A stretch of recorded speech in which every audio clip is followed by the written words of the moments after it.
American Revolutionary War of 1776. A tangled web of conspiracy spans North America. In the war of survival, it does not matter what your creed, color, culture, or gender is. All stand together.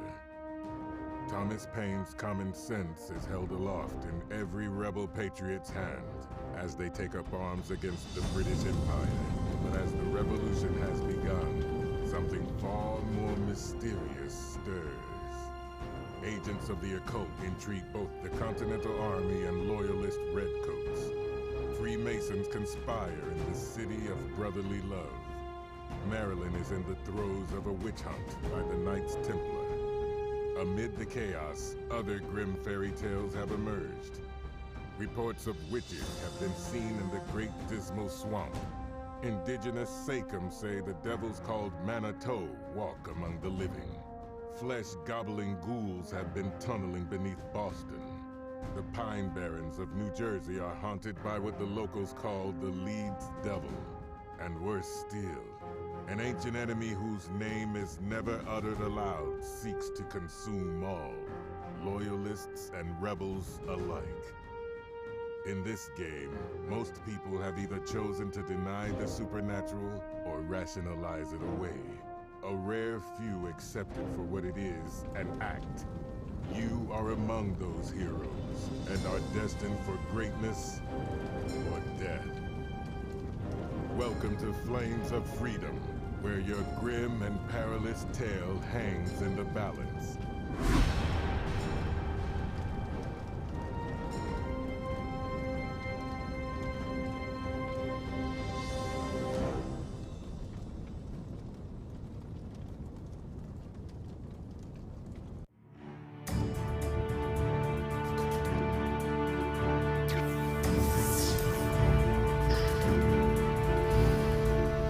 And I definitely was not muted when I said that. Hello, and welcome to the finale of Flames of Freedom Boston Besieged, where your grim and perilous adventure hangs in the balance.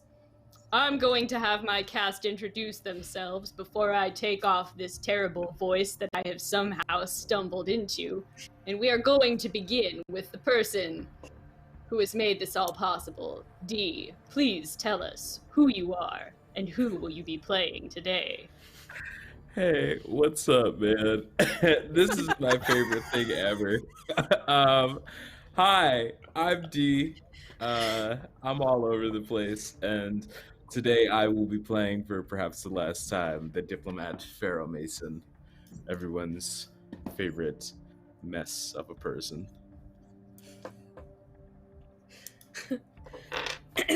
Well, I guess that means me. Hi, everyone. My name is Fenway Jones, also known as Fenway the Teen DM, and I will be playing Win Hamilton. I'm not doing that voice. Hi, I'm Jeff at the Mighty Jerk on Twitter. Coward. I will be playing. I am a complete coward. But you know who's not a coward? Jacob Allen. Jacob Allen is here to destroy darkness in this world, and we're going to see how it goes. Destroy fucking darkness. You are partly darkness, and I can't wait to see. I can't wait to see that darkness taking over.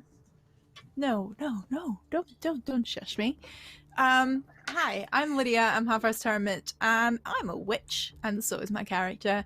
I am Isabel Mackenzie, who is,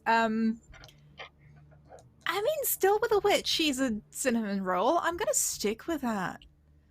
So, yeah, you can be your reverend self, Mr. Jacob Allen, and you can be your no darkness here allowed, Mr. Jacob Allen, but it's here already, and what are you gonna do about it?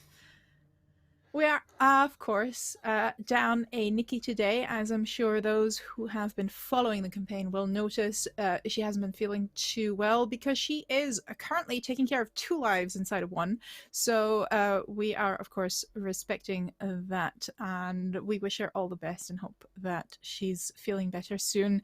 She's been such a wonderful co-witch yes, to me and to Pharaoh, and hopefully she'll be back soon on Encounter, and hopefully she is doing fine today, and maybe even watching. If not, all the best and all the rest for her because she deserves it. And Anna, what are we dealing with today? And I am Anna, Nymerian for one, your historian and voiceover artist for the day. One last thing before we get started and you're rid of this deep, deep voice forever, is I would like to thank our sponsors that made this season of Encounter Roleplay impossible, including Budgeted 2, Zweihander, who published the game Flames of Freedom, Modifius, who publishes Achtung Cthulhu, as well as lots of other great games which you may have seen earlier on this channel. The Steven setting for Song of the Deep, I Hunt, Axon Punk, and Defiant. Thank you for contributing your resources so that we could tell this story and I could talk in this voice. And now I'm done. So, now that we got that out of the way. Thank the Lord, we're done. That was a fucking journey, wasn't it, Jess? Bravo. It comes like there is a God. Encore. She finally stopped. I will say this is your fault. In case anyone was wondering what was happening, this was reaching 69. No, not 69. What was it last time? 40 retweets? It was 40 retweets, and we ended 40 up retweets. with 57. We ended 57. So I will say, technically- and this is in the tweet still to this day because I was too lazy to take it out, and this is the finale today. If we reach 69 today, we will still have Anna run off to get that George V. 3rd cosplay going as best as she can. Did she know about that? You know No. I have to Am I make it springing happen. that upon her? No. Am I trusting that she has the cosplay pieces together somewhere or making the most of it if she has suddenly to do that? That's not a word, phrase, whatever. Still, get that tweet going because I really want to see what happens if she suddenly has to go George III on all of our asses. So, do it. Is there any way I can kick you out of this call? No. No, No. I'm just joking. I can't I have do the power. that. I have the Nor might. would I. I can kick every one of you. Nor would I. But That's true. test me. That's Getting contentious that is pretty true. early. All right. I know. Antagonizing All the right. GM? How can that be a bad idea? And speaking of contentious, let's do a quick recap of when last we left off, because our last episode ended a scant 2 weeks ago with our party having battled their way down to a subterranean ghoul lair beneath a caretaker's cottage in the Boston Common Burial Ground. Our Reverend Alan here, in his eagerness to overcome the force of darkness, was unceremoniously snatched up by a ghoul and dragged down into the tunnels beneath this house, where the rest of the party ended up following him, doing battle with some of these ferocious necrotic beings, and coming upon a rather strange set of cave paintings, carvings, very old artworks on the walls of these tunnels that predated the arrival of any European settlers in the Americas. It was at this point that Felicity recognized in these carvings, though she did not know what its name was, a familiar figure of unspeakable evil, something that is kind of the monster hiding under the bed of many of the stories that she had heard passed down for generations in her family. And right before we had finished, received a vision of a figure wearing a skull mask with strange antlers and covered in very grisly getup to make it look like a decomposing ghoul. It appeared to be growing into the side of the face of the person who was wearing it, although it was a mask, becoming incorporated into their flesh. And you all heard a whispering voice, like a little hick at the back of your mind. Ah, they're here.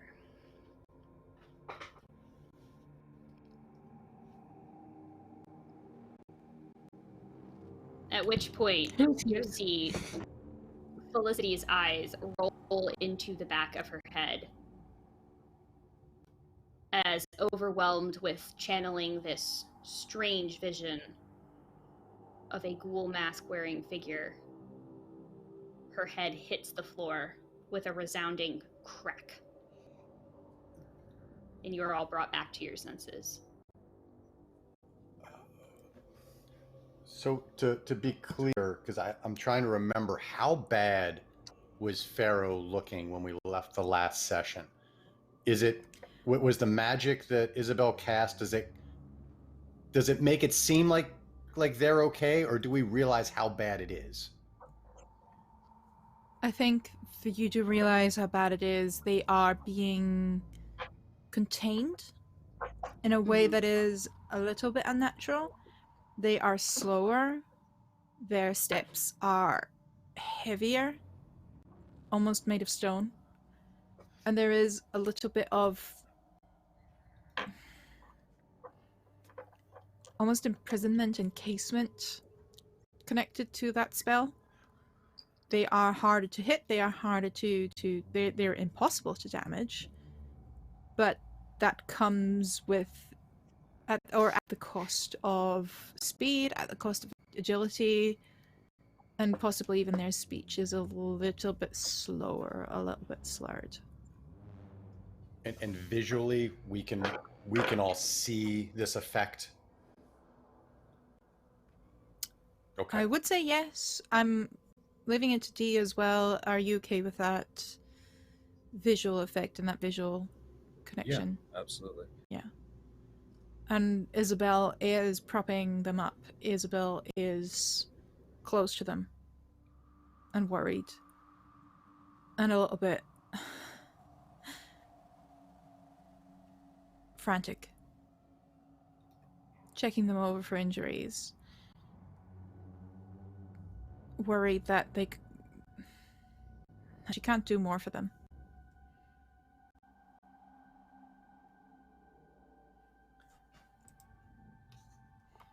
Are they going to be okay? I hope so. I'm not sure. Pharaoh? How are you feeling?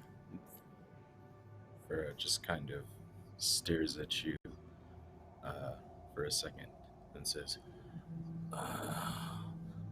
well, I must confess I felt better. But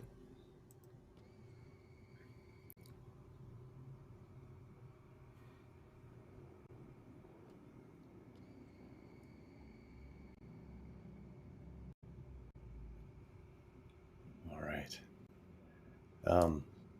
And what is afflicted Felicity? What?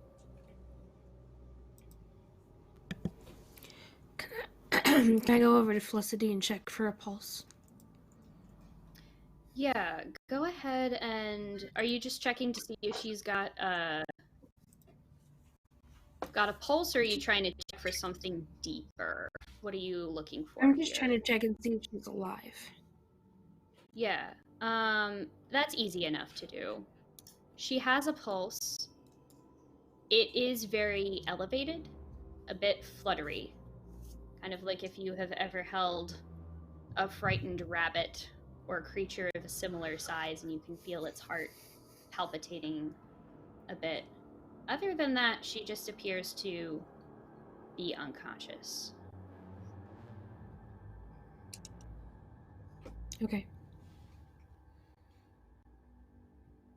And in the time that it takes for you all to catch your breath for a moment, with the sort of stinking corpses of the ghouls slowly joining this black sticky ooze that you have been wading through in your descent down these tunnels, you hear coming from the hole in the ground that opens up to what you can only assume would be the next section of this cavern, the sound of metal striking stone, the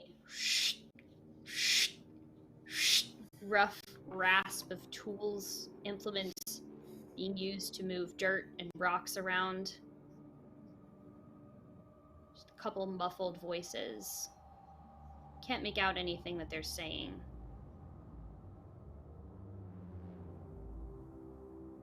Murmuring in the darkness. We can't linger here. This is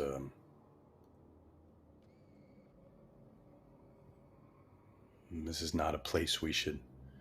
It's not a place we should be, much less with. And I just kind of nod to Pharaoh and Felicity. You know, Felicity's unconscious form and Pharaoh's clearly mangled form. But I don't even know how to get out of here. I was a bit out of it myself when I awoke to find you. When, Isabel, where do we go? And a quick GM question. How long does it normally take to recuperate from injuries?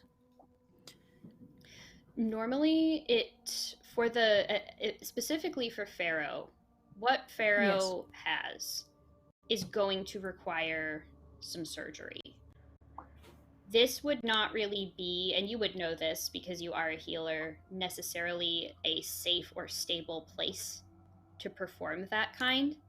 But with the spell that you had cast on them, that does stabilize them, I believe, for about 8 hours. So you would have some time,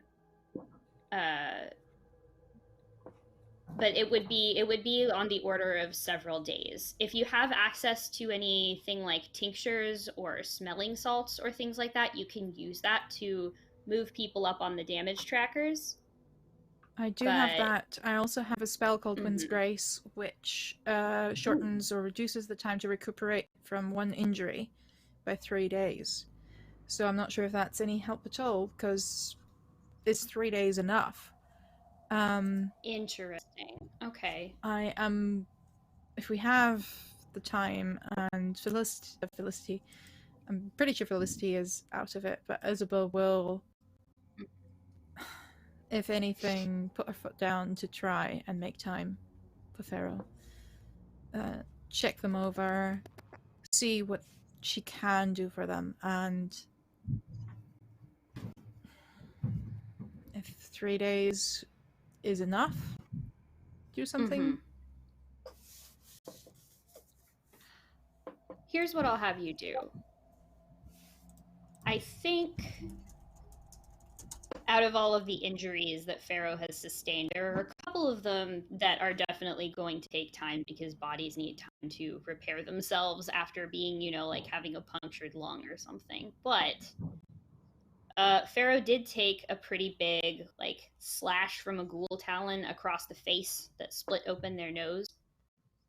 I will have you make a hard incantation test for that spell if you would like to use that to see if there's something you can do to mitigate that injury. So you'll be doing that at a -20. I shall. I don't think I get any bonuses from previously cast spells either, because incantation doesn't really cover stress. Exactly. But you can leave with me, dice. I know Colin was on before, but let's not have that curse upon me. It's good. Incantation. I will have to cut a 47 minus 20 makes it 27. I rolled a 26.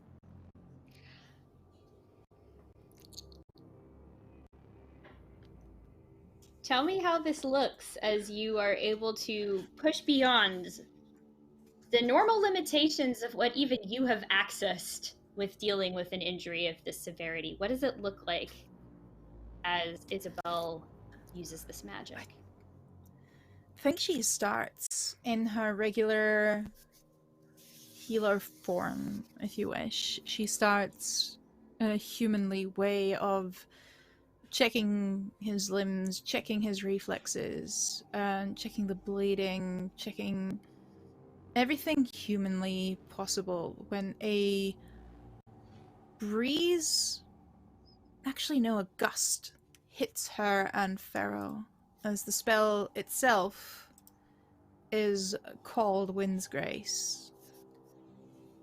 And you see her eyes, those of you who are looking. You see her eyes glaze over in black for a second, and she is completely lost to that moment. And a voice that is hers and at the same time not hers goes, "The wind blows where it wishes, and you hear its sound, but you do not know where it comes from or where it goes. So it is with everyone who is born of the Spirit." And she stays still. And Pharaoh stays still for just a moment. And her hands close over their wounds. And the wounds knit up. And her eyes still black. Her focus completely on Pharaoh.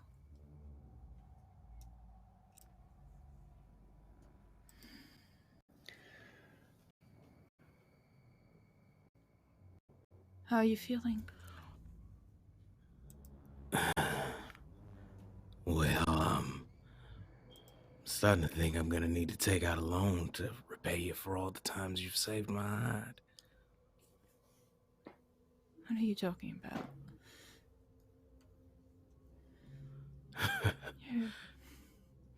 You're fine. You're going to be fine. Thanks to you.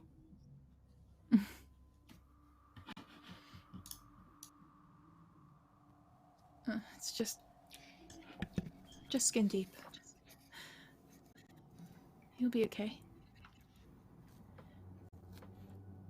Farrah's just looking into Isabel's eyes. And she's Wynn is reaching for that watching- flask. Go for it. I was just gonna say, Wynn is watching Jacob expectantly as she just watched Isabel cast that. Jacob is watching and is kind of stone-faced at the moment. I think it's pretty clear he's so shaken and out of his element that he's not sure what to make of anything at the moment. So he's just flatlining a little bit inside. But while this is all occurring, I'm going to kind of lean over to Wynn.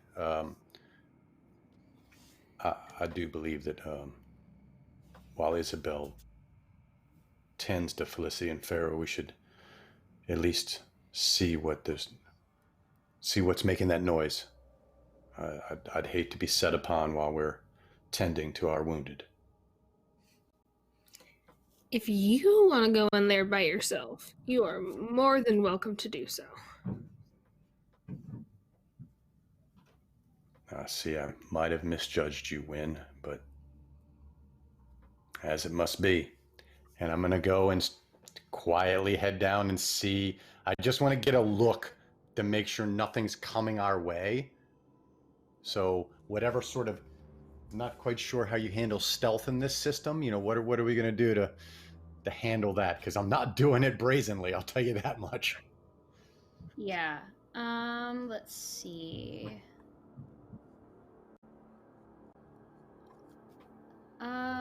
Yeah, if you're doing this stealthy, we'll do this. You roll stealth, and it will be opposed awareness. Whatever is making these sounds. Yeah, Jacob's rickety old ass is really agile. This is going to be good. It'll be fine. No problems. The number to beat is a 61. Oh, okay. Anna, can I Yeah, what's sneak over there after Jacob? Yeah, totally. 32. 32. Wynn, are you attempting to sneak down the Yes, I'm attempting tunnel to see as well. Yes. It is a 54. So I just barely beat All that right. 60. So where you see this pit here, this tunnel, looks to be a little bit more recently excavated than some other areas of this cavernous layer. So the soil hasn't quite settled yet, but you're able to pick your footway through it pretty easily, avoiding any kicking any loose rocks down the shaft or any loose gravel or anything like that. Okay. As you climb down into the side of it, it opens into another larger natural cave that looks as though there are two other tunnels that once fed down into this, but collapsed long ago. The ceiling is about 10 foot high, supported by some sagging beams, and it is very moist and warm down here. There's condensed water dripping from the top of this cavern, forming some puddles in the floor. And interestingly, you see that this cave is lit by 6 oil lamps spread out, casting strange shadows along the walls. And as you're looking around, your eyes adjusting to the yet dimmer light, the deeper that you've gone into this tunnel, you spy, dressed in dark clothes, 3 figures, all carrying pickaxes and shovels and other sort of mining implements and equipment, digging directly into the ground. One of them, with a bandage covering a familiar wound on their hand. No. Okay.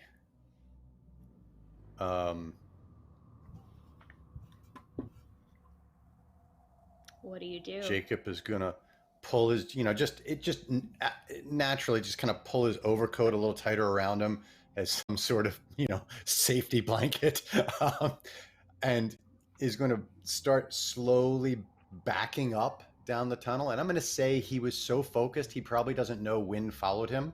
So I don't know how you want to play that up, but I'm going to slowly back down the tunnel out of their sight, making sure that they don't hear me, because I don't want any of that smoke right now. So Wynn didn't go down the tunnel. She just kind of went up to the tunnel. Yeah, no, she didn't go down the tunnel. She just went up to the tunnel. She was hoping that that Jacob wouldn't notice her, and as soon as he gets to the end of the tunnel, hopefully he's still walking backwards.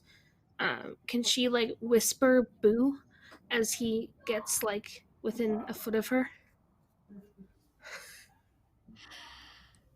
If you want to, sure. Yes. Let's see how I take Jacob, I was going to Starter. say, we gotta do how Jacob reacts to this. I rolled really well. So you say boo, and Jacob just kind of turns his head and stares at you, very cold, very detached for a moment, and just nods at you and walks on by you right back into the main chamber to check on Felicity and Pharaoh. Wynn is now very concerned about Jacob.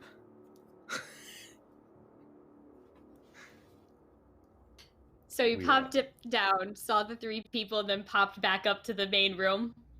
Okay, just making sure that I have the right mental picture of what's going on. I went down, I saw what was happening.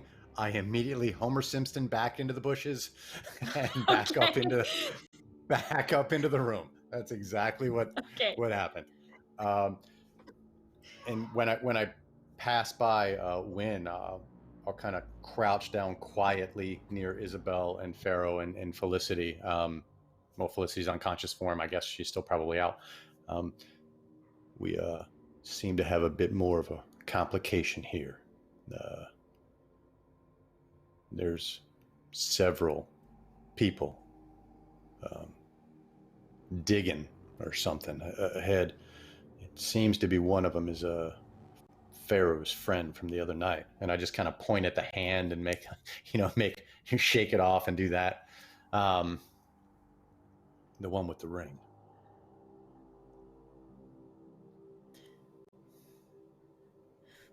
This is a lot more than what we thought would get ourselves into. It's true. I think Felicity will be okay. Eventually. She needs some rest. We can leave her here. I don't feel comfortable with those unholy creatures about leaving her here. Where do you want to go? We can take her back out, and I'm not proud of it, but I will say that part of me hopes that that's exactly what you'll suggest, going back up, leaving this godforsaken place, going back home to the mansion, going back, ignoring all of what we saw here today.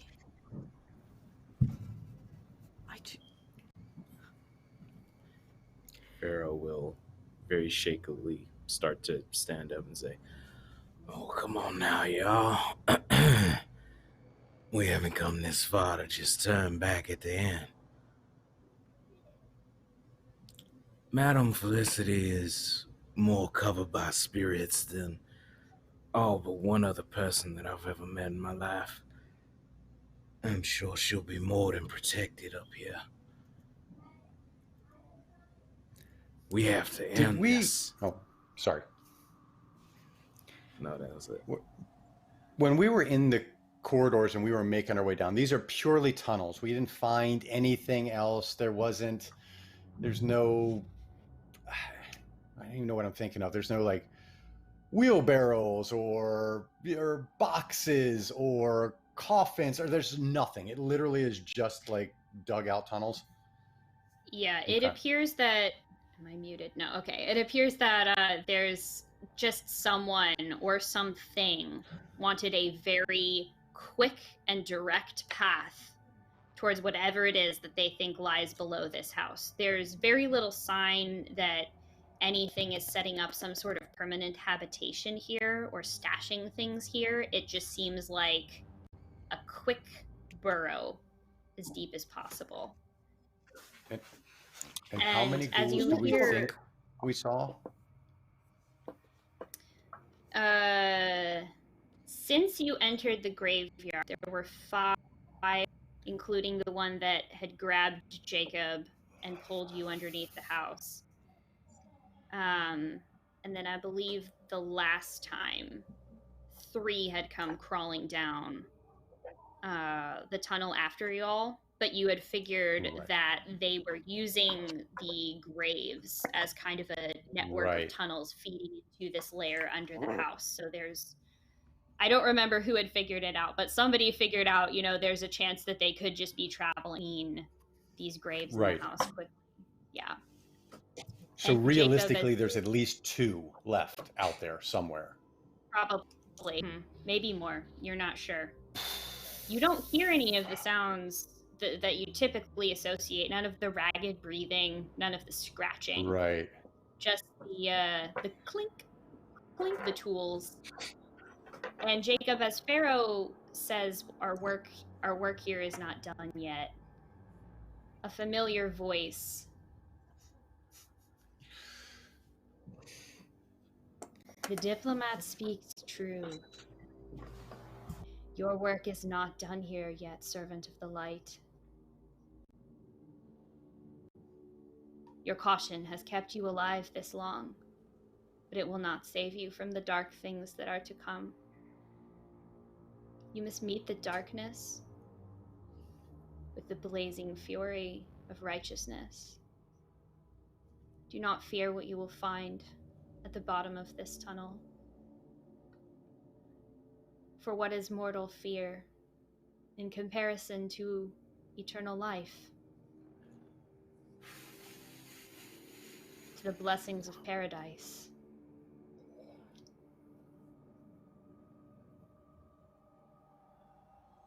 You know what must be done, Jacob Allen. Will you see it through to the end?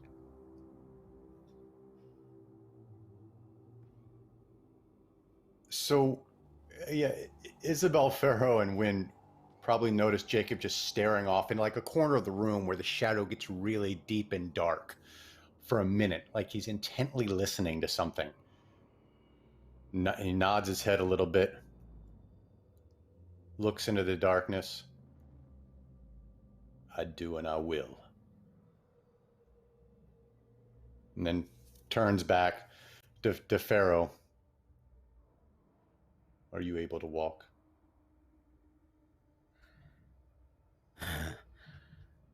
Only one way to find out.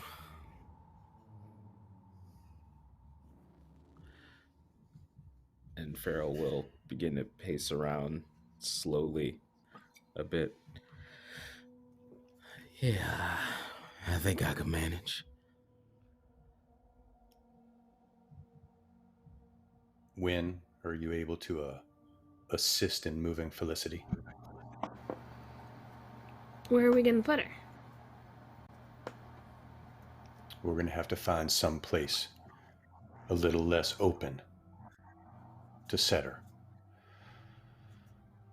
Perhaps. So down the tunnel. Perhaps ahead would be best, yes. Okay. The question I had was, if we don't find another exit, how are we gonna get up the 20-foot rock wall with somebody with a punctured lung and a body?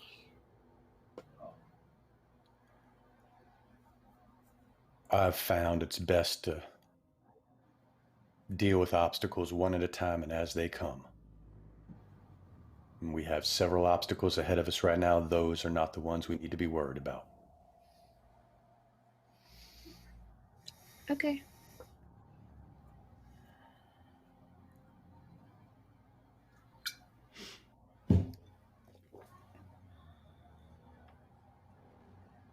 All right. Anything else that you wish to do before you make your way down into this tunnel?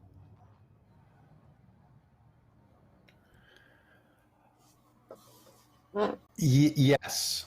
Actually, one other thing. I am going to walk over to Isabel, and I am going to fish deeply into my jacket pocket. And I am going to pull out on just kind of a string, just looped necklace, kind of just hastily made, it's kind of a little amulet looking thing. And I'm gonna hand it to her.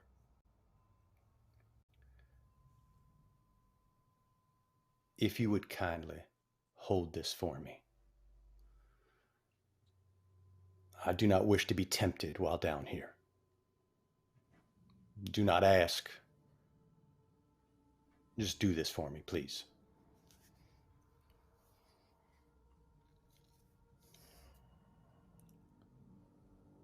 And she holds it and opens her mouth to ask. When he says, "Do not ask," she closes her mouth again.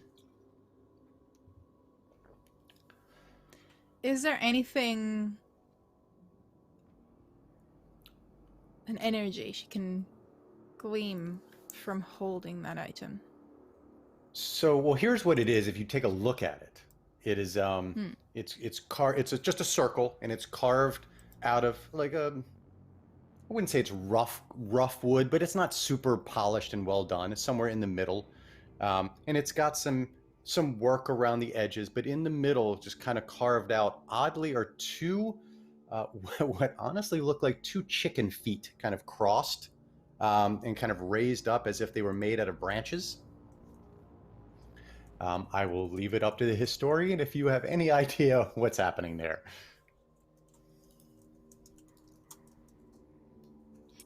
Yeah, Isabel, if you want to if you want to push any further on that, maybe a folklore test? Standard Oh, folklore definitely. test. Yeah. That should be good. 39 rolled versus 45, 55. Yeah, I'm good.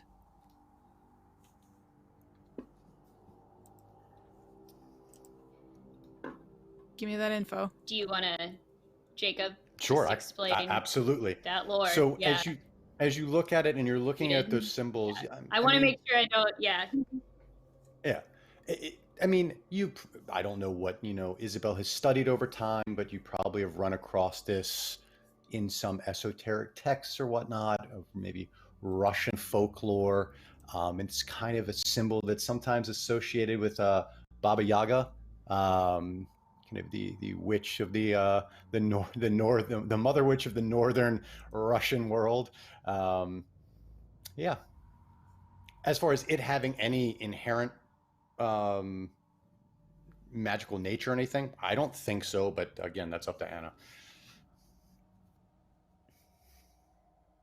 Yeah, Isabel, you're familiar with, if not this exact emblem for sure, the sort of protective talismans that many practitioners make for themselves or for others.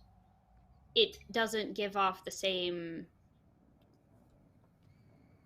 feeling, but similar to the symbols and the signs that you and Pharaoh recognized in the portraits at the Pullman house. You understand that this is an object of magical significance and symbolism and importance.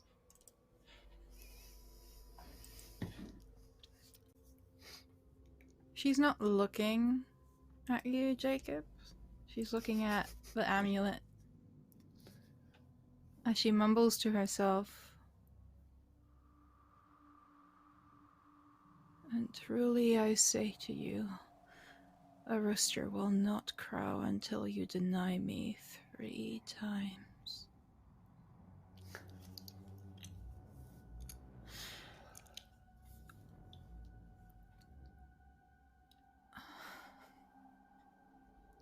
I'll hold on to it, if you need me to.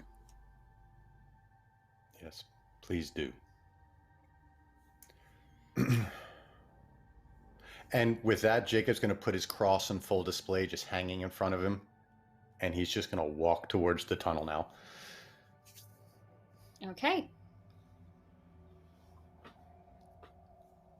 So we've got Jacob descending down into the tunnel first. Who all is following? And in what order? Jacob, Wynn. Yeah. I think Pharaoh's gonna hang out toward the back, surprisingly enough. Okay.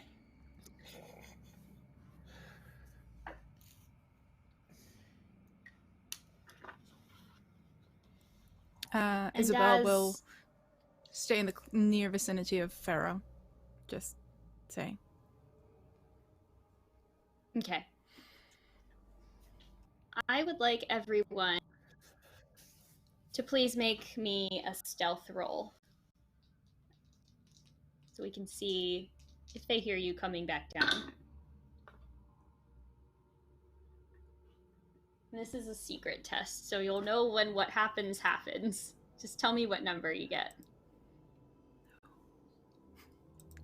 I don't know why I need to roll stealth, considering Jacob's not going to be stealthy about it. He's just walking. Okay. I'm gonna go ahead and use a token and re-roll that. Okay, cool. Cause that was 100. Give me that good misfortune. Can I also use the token? Sure. Anna's like, absolutely. So Use are all we of gonna the tokens. It doing is this the finale, after all. I rolled an 80. BB. I got an 11. Okay. Oh, that's a crit. Okay. My re-roll gave me a 4. Okay. Oh, fine. I'll reroll too. I did not do good things. Honey, why are It's you a like this? 94. Oh Because That's god, it's even worse. worse. All right. Babe. So a few I'm things sorry. happen. Few things happen. Jacob, charging in here, guns blazing, except Just more walking, like cross not charging. blazing. Really, Just walking. walking with firm assurance of your convictions, no doubt. Yeah. Into Yeah, I'm this Tarantino tunnel. walking into the room. Yeah. Mm-hmm. Gotcha. It is at this point that the clanking from the tools stops as three heads look up and turn to you.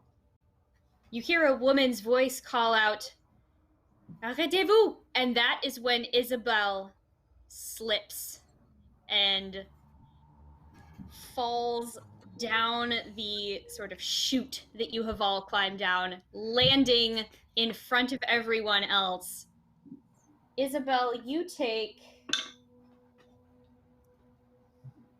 9 points of mental peril. That's rude. Yeah, that sucks. That was my first. That's exactly. No. Sorry. That was We a straight still roll have on the that die. that spell thing going, right? Mental peril. Yep. You do, yeah. True. Yeah, with your liquid courage, and I think it was the Yeah. something Inspired homily. homily, inspiring homily. Yep. I was like, homily Is that- of homilies. Is that helping the peril threshold though, or is that just for resolve rolls and shit? This isn't a resolve roll, so the peril threshold Yeah. is something separate from that. If it doesn't modify the peril threshold, then I'm I now afraid. ignore 2 skill ranks. Meh.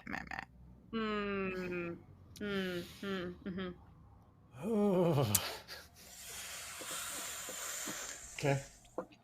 It's fine. It's fine. We're fine. We're fine. It's fine. You see the man that you had recognized from your previous encounters outside of the Pullman house, hand go to his hip as he looks Wynn dead in the eye and says, "You, what do you do?" Me? Mm-hmm. Okay.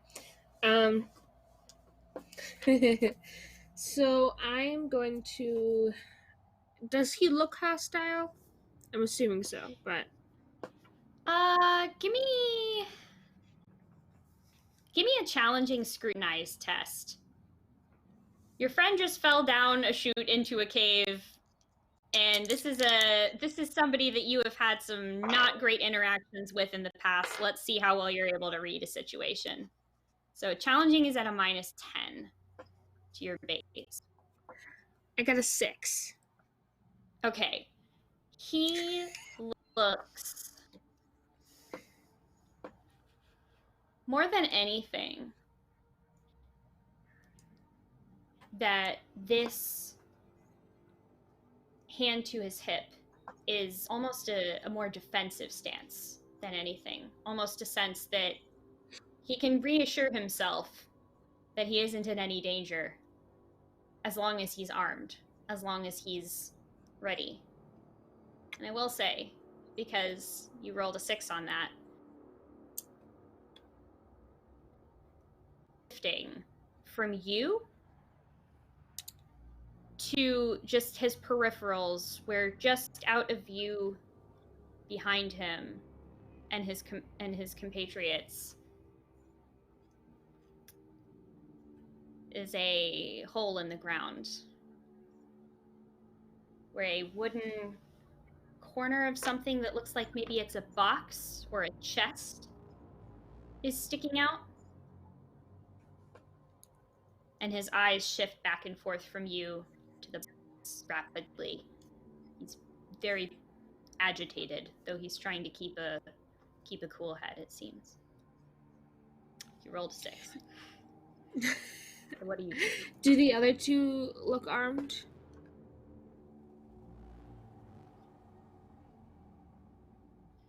They don't appear to be. They are just sort of holding shovels, pickaxes.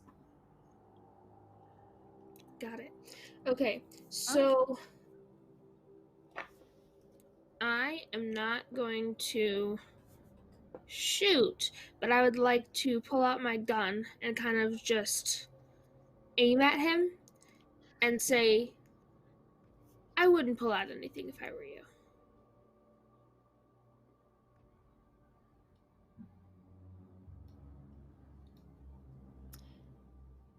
I will say as well, because we just got our 20 retweets for a boon for these fabulous players. Thank you, Chaos Chorus. I'm not even going to make you roll for that. He kind of defeated, puts his hands up and is like, all right. Could you just put the gun down? We don't want any trouble here. Right? And he looks to, appears to be like a man and a woman wearing similar, dark clothing, standing beside him. We just came here. We just came here on orders. We don't want to die down here. We don't want any trouble down here. I'm gonna kind of motion at the other two people and say, put those down. Referring to the shovels and pickaxes. The man lays down his shovel and then mutters to the woman, who all here speaks French, would know. He's basically telling her, hey, Hi. Listen to what she says. Just do what she says. Don't make any sudden movements. And then she nods and puts down her tools. Also add in French. Yes, there's no need for more blood to be shed. But if you find it appropriate, I assure you my friend is more than willing to acquiesce. Yes, well, I'm not usually the diplomatic one. That's usually their job, but decided to try something new today. Talk before shooting. Hopefully, for both of our sakes, it works out well.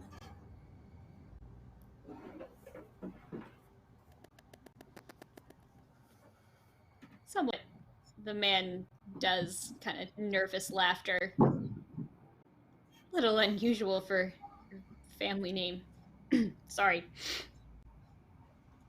Like I said, we don't want to fight. We don't want any trouble. We just came here to get something on orders. And See now, you keep saying that you don't want much trouble, but here you are in the bottom of a mine shaft found underneath a gravesite, so I'm very peculiarly staring at that statement, because if you're not looking for trouble, what in the world could you be down here looking for? I believe it's whatever's in that chest over there. And I would say that for me, I'm a little more interested in who gave you orders to come down here. That seems to be a more pertinent question.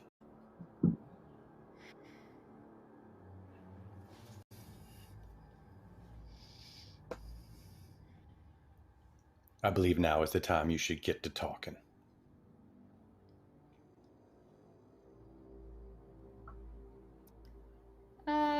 Let me have whoever wants to.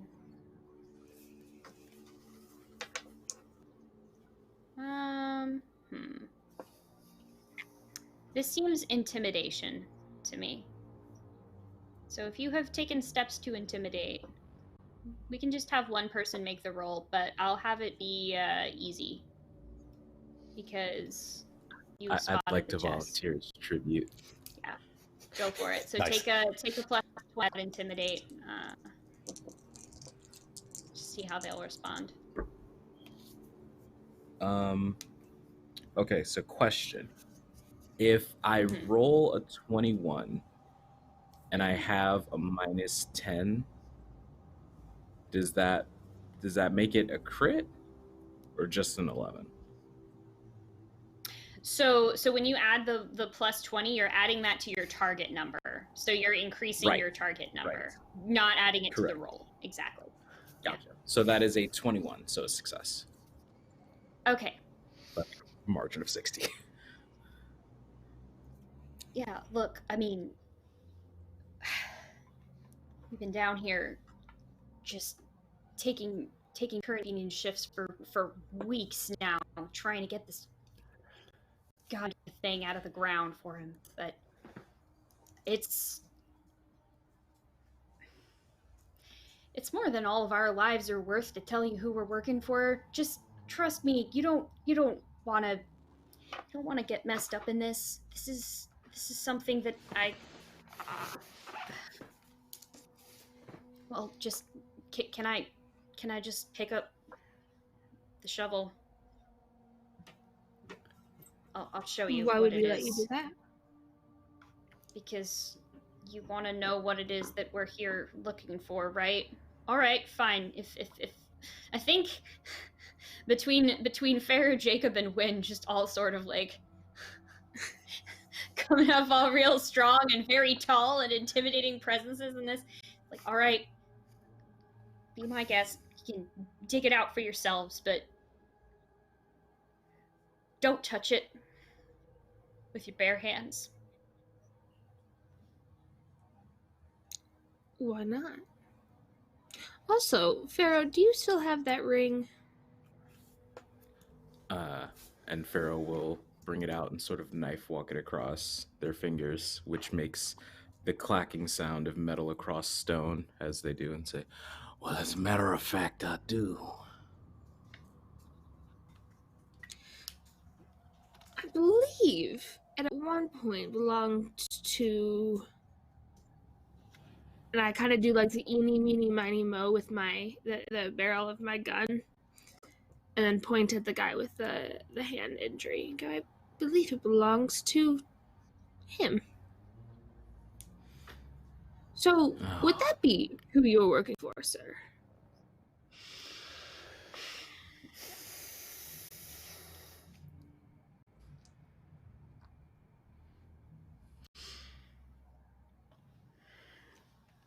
It's less of a person that we're all working for. More of a cause. A belief. Oh, even better. Because a belief can't harm us. So why could a belief harm you?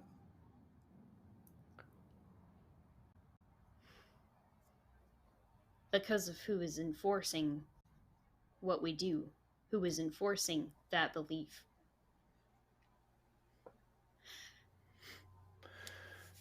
Our brotherhood is vast because of our membership all over the world, but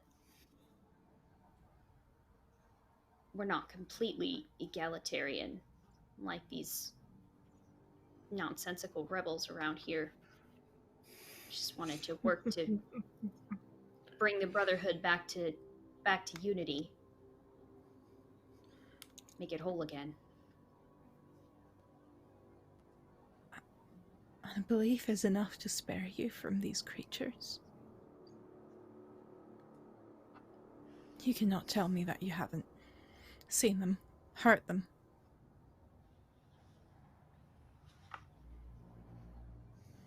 Is it you who command them? Not me. Who does? Who does?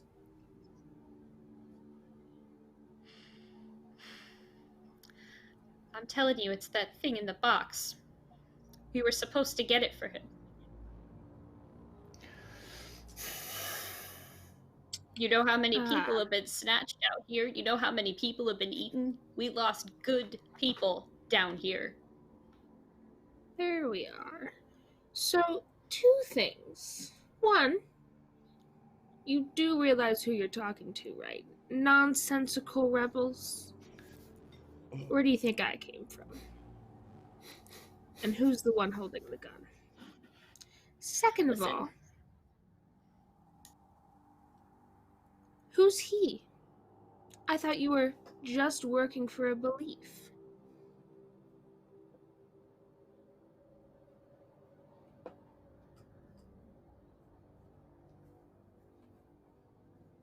Listen. Whatever it is that is political differences between you and us. Believe me when I tell you that this pales in comparison to what is really going on. This war is a front for a coming battle between light and darkness.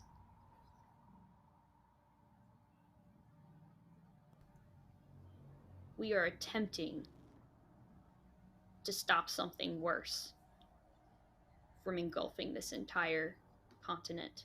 All of these colonies, French, British, people who lived here before the Europeans arrived, everyone. Nobody can stand against this thing. Which is why And who we brought need this that. thing into this world?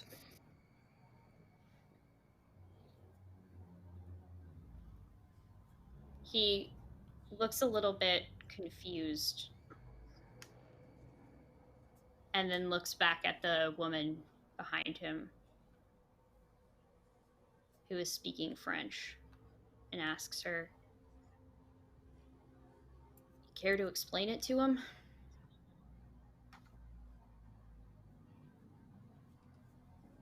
I don't think we have a choice.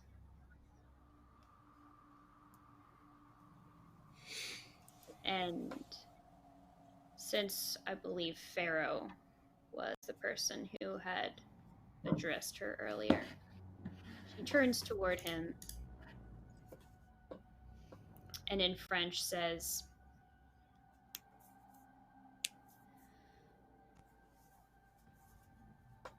"Very long ago, before anyone crossed the ocean to come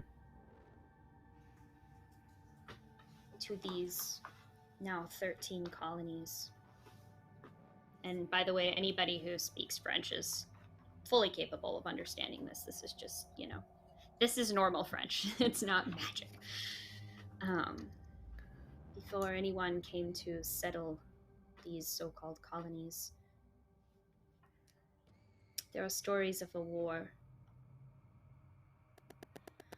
between all of humankind and an ancient evil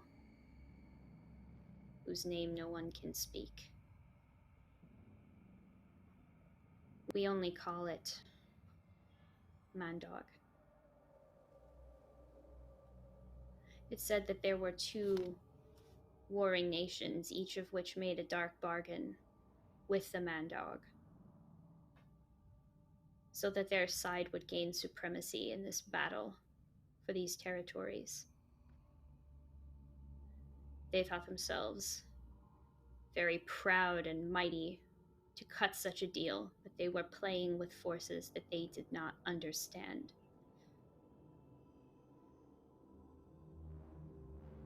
And one by one, it picked them off. Disease, hunger, snatching away their children in the night. They sacrificed everything for their petty human conflicts, and it took from them, and it will not stop. And where do you stand? Digging in the dark.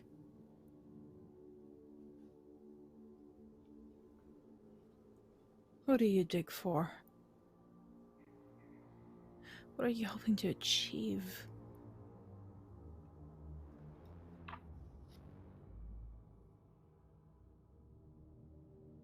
To create an army that could at least keep it at bay. And she Can I leave gestures goals? towards the box for you. Some choose to cast out darkness with the light, and some choose to beat it at its own game. You cannot hope to win. You cannot hope to cast out that which was born into darkness. What is in that coffin?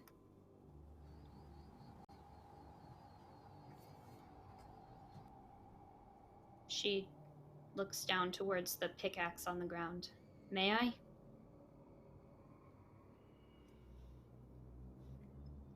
Isabel looks at Pharaoh.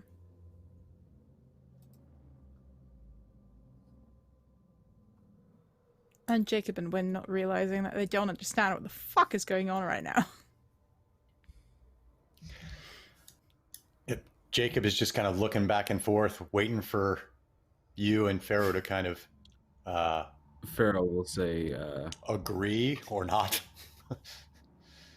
"Go ahead," in English, and sort of like one hand up to win to not blow the woman away. That's fair.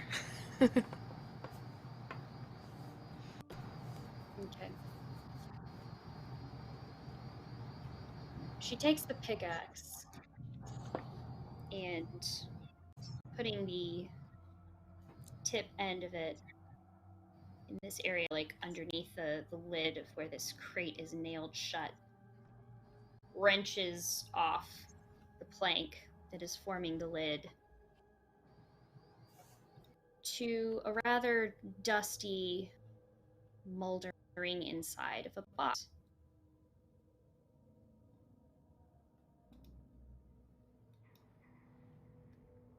And you don't get it first, but anyone who peers a little bit closer, tiptoes slightly nearer, spots a familiar sight. A mask made from half of a human skull, painted with red and black, and with grisly antlers sticking out of either sides of the head. The woman turns toward Isabel.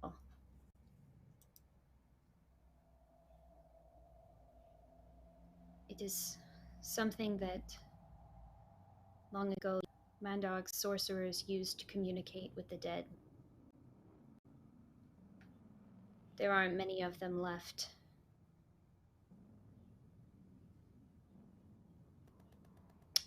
We were meant to use it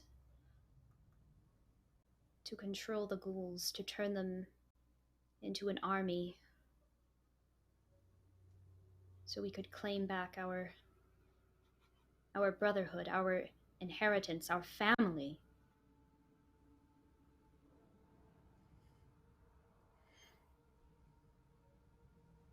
You're meddling with things you don't understand.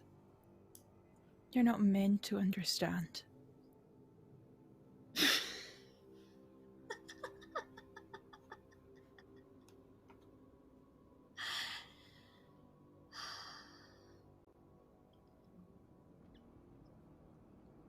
And if I do, it is at least in service of a higher call. At least I do not hide. I do not hide my belief. I do not hide my abilities. That call is not coming from above, lass.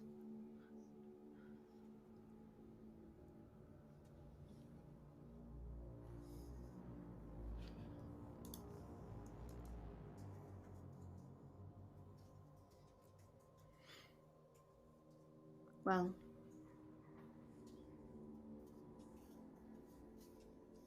you have it now. if you destroy it and these ghouls overrun our graveyard, what's to stop them from overrunning the city? If, however, you use it to speak with them, command them, to keep at bay the forces of a greater darkness, a greater evil,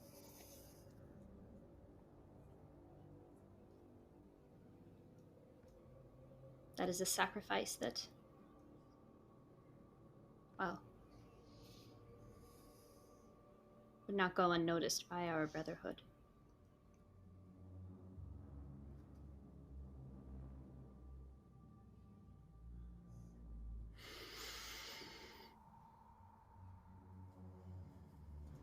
Pharaoh will relay the information to their party members.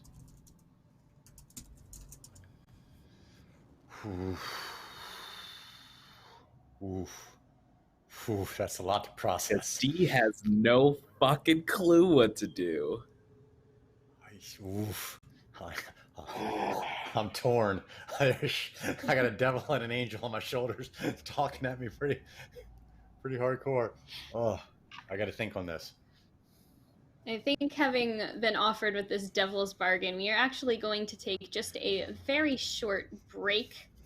Get the chance to grab yourself a drink, stretch your legs, and we will be right back to see what our cast is going to make of this strange, perhaps corrupting, perhaps fine proposition.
And we are back.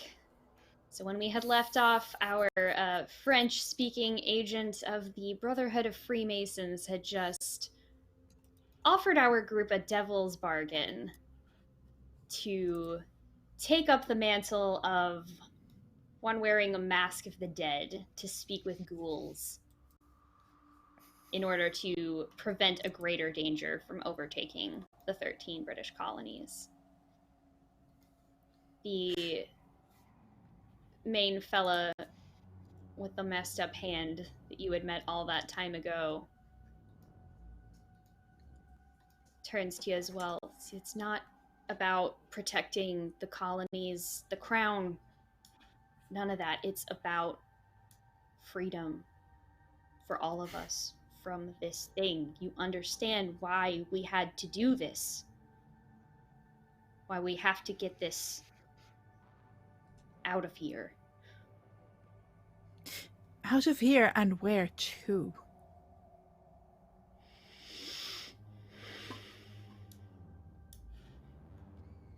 And Isabel does speak in English at this point. Mm-hmm. Alrighty. I can't tell you that. I need you to understand something. All bloody principles and practices I do utterly deny, for any end or under any pretense whatsoever. This is and always has been my testimony to the Lord. And for that reason, I shall spend the rest of my days seeking absolution. And with that, I pull my overcoat pistol out of my coat and I turn his head into a canoe. That's specific. Okay. As soon as he does that, can I shoot the lady? I'm gonna say, Jacob, you don't need to roll for that. You're shooting someone who's defenseless and surprised at point blank range. When Yep. you go ahead and give me your ranged attack roll.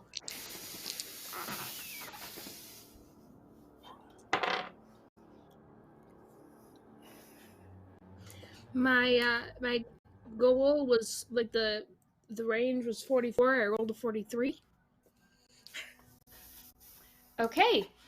Yeah, that succeeds. Go ahead and roll your Fury dice for damage.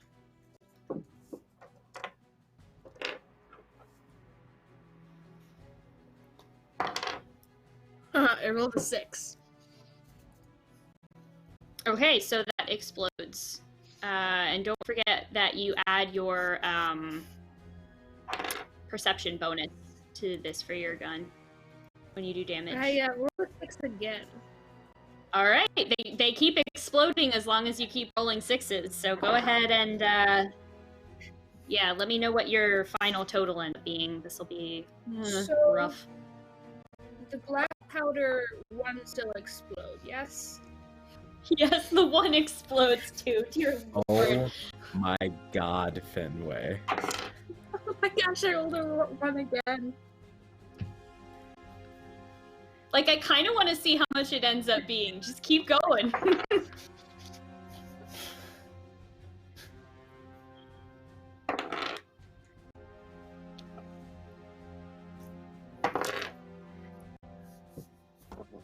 All the damage. So that's a 6.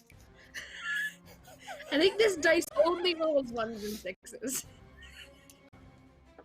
It is the finale after all. Okay, I got a 2. All right. So, Okay, so how do you want to do this? Because that is several times over her maximum damage threshold that she can take. so That's I have a rough. question.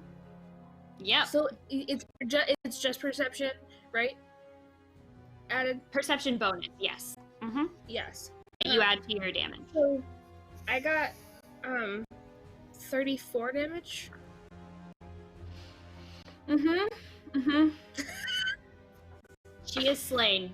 She is slain. Jacob and Wynn, both of you, I'm going to need to take 3 conflict. That's it. Just 3. 3 is, well, there are things that, just like window into the mechanics, there are things that can give you more conflict.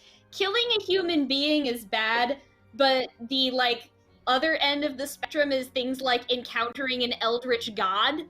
So, like, it's very bad, but it's still in the middle as far as Zweihander goes, because that's just how this world works. So... That's fair. As I'm going to you pull your guns out and quickly dispatch these 2 agents as the remaining one reaches into the box and smashes this mask onto his face, lets out a feral yell that just echoes throughout these tunnels, with gravel and soil beginning to fall down from the quaking beams. This entire thing becomes about as unstable as earthquake, and you hear the sound of heavy claws and paws pounding inside of these tunnels. He is going to then attempt to basically like hop into this pit. This will give him some low cover with the mask on. And who would like to go next?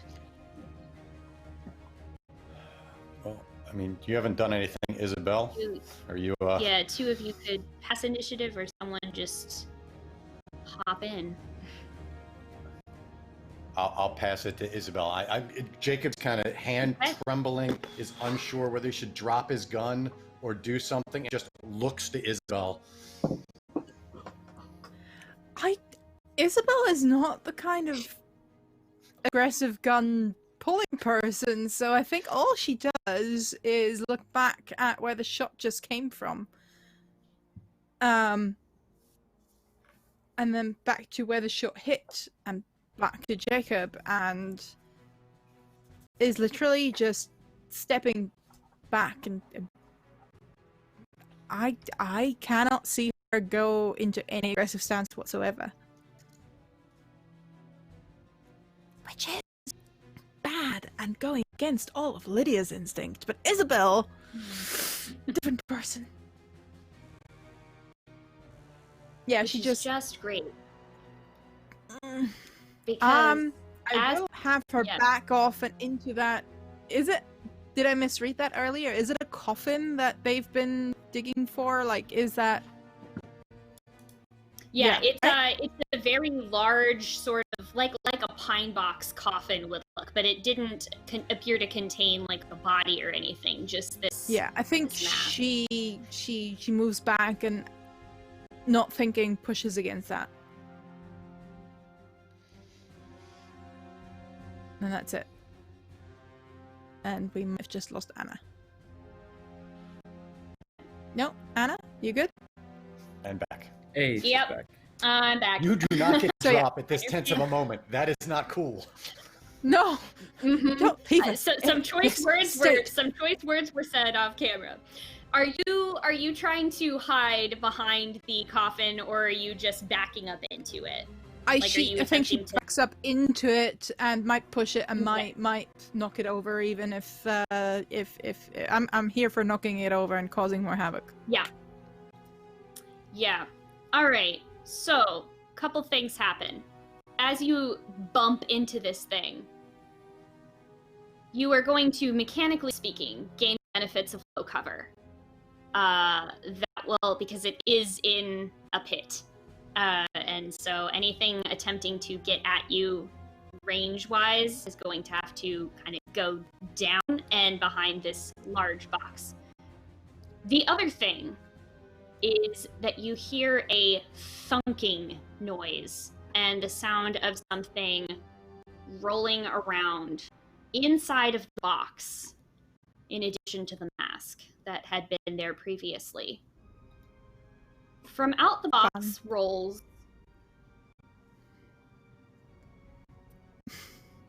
a human skull. Oh no. But looks utterly alien to you, as it is completely etched and carved over with mysterious, strange, lurid carvings of sacrifice and rituals similar to the ones you spotted on that wall. I need you to make me a challenging resolve test, please. So that is at a -10. I think there is a buff in there somewhere from Yes, Liquid we have Courage two or the buffs. homily. So that It's may both just the be a homily and the straight roll courage for going you. for that. So If that it's would both, bump then it I'm back at up plus to plus 10, 20. which is routine. Or Resolve, he said. Resolve. Yeah, resolve. That is a... With a plus 10, it's just enough for literally 1 point. okay, so you are able to successfully withstand some peril here. But just looking at this kind of breaks your brain a little bit. There's just something about it that you cannot quite comprehend, wrap your head around, something even worse than this ghoul mask.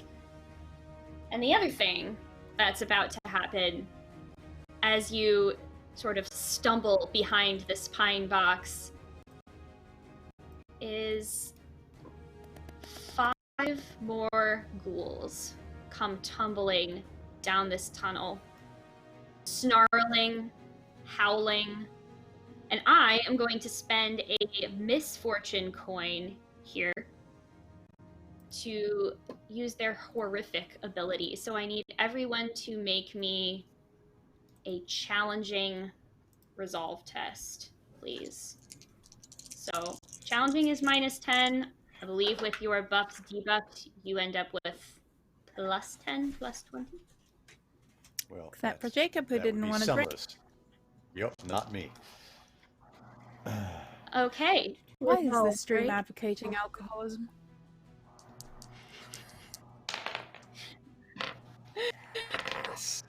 Did you want to use a coin to reroll that, Jacob? No, I don't get the buff. I actually made the roll. Made it by 3. Oh, that's 23. right. I thought. Yeah, I didn't. Okay. Just no buffs for Jacob. With the plus 20, I failed by 1%. You want to use a So that's reroll there, D? You want to use a reroll there? I mean, I rolled a 69 though. Okay, I'll use a reroll. Nice. So nice, but Nice. so unnice. We still recognize the niceness. Okay, yeah. I rolled a 29 that time, so. 9. I made it as I well. got a I rolled a Success. 25. Okay. Just gonna keep Okay. giving her these I got it. coins, huh? God bless. So you are all able to withstand the ghouls' terror and horror. Isabel, who would you like to pass the initiative to? Isabel, for a second, is reaching out to that carved skull until the ghouls are coming howling and snarling into that room / corridor / tunnel, and she's snapping out of it. And she's looking back at Pharaoh.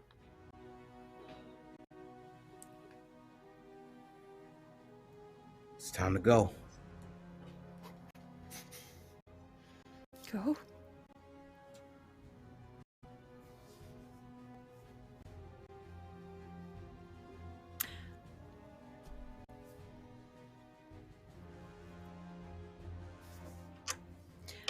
I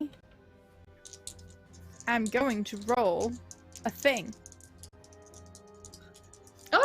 A thing, And you say? It's. Oh, yeah. Yeah. To see if My I anxiety is grab so high. that skull before I go.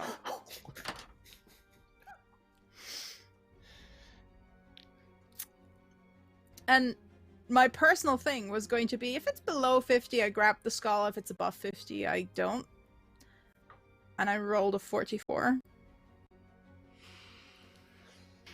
I grab the skull. And then I run over to Pharaoh. Except... Or I You try grab to run the over to skull. Pharaoh. And the second that it touches your fingers, you blink out of existence. Out of sight, at least. From what the rest of your party members can see. So Pharaoh, you see Isabel's hand reach out, touch the skull, and then she just disappears. What do you do? Oh man, I already didn't know what to do. Do I still have skin made of stone? Yes, you do. You're still under the effects of that spell. Would I know that if Isabel were no longer alive, would I know if the spell would then end? Like, does she have to be Ooh. alive for the spell to continue being a thing? That is interesting.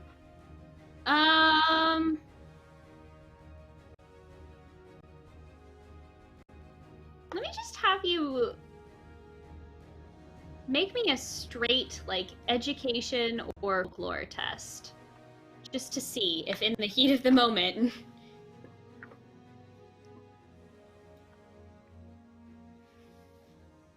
I got a 44. Critical success? Yes. Oh, damn. You would know that, considering that you are still under the effects of her spell, she is still alive. However, she is not here right now. Roger that. She is somewhere else. Still on this earth. But she is alive. Well, guess I'll worry about that kiss later. And I'll run over to Win and I guess just Pharaoh's the only plan that Pharaoh has is to just use their I can't take damage ass as a battering ram of standing in front of people. That's basically Pharaoh's plan here. So I will move over to Win, and I guess wait to save my or no, excuse me. Yes, I will wait to defend Win. Okay. And Jacob, remind me, where are you again in this? I am standing over the bloody corpse of the guy whose head I exploded. Right. Perfect. I haven't Awesome. moved. Which means that you are both the farthest away from the skull that Isabel touched and the closest to the ghouls, which are now going to do the things that they do best, attempt to see if they can eat you. Can we take a moment, because we didn't describe the dimensions of the room and exits and things like that. The room that we're in, just to be clear, you said there were two collapsed tunnels. So is the only way in the way we came in? So the way we came in is where the ghouls are coming from, or are they coming from elsewhere? They are coming from the way that you came in. However, Oh, Jesus. I will say that tunnel that they are entering this cavern from is not the only way out.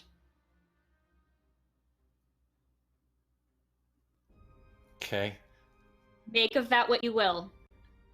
Yup. Great. Good times. Thanks for that. As you're making of that, I guess we all should have touched the skull. That's the way out. You got to teleport out by touching the skull, and Isabel won the lottery.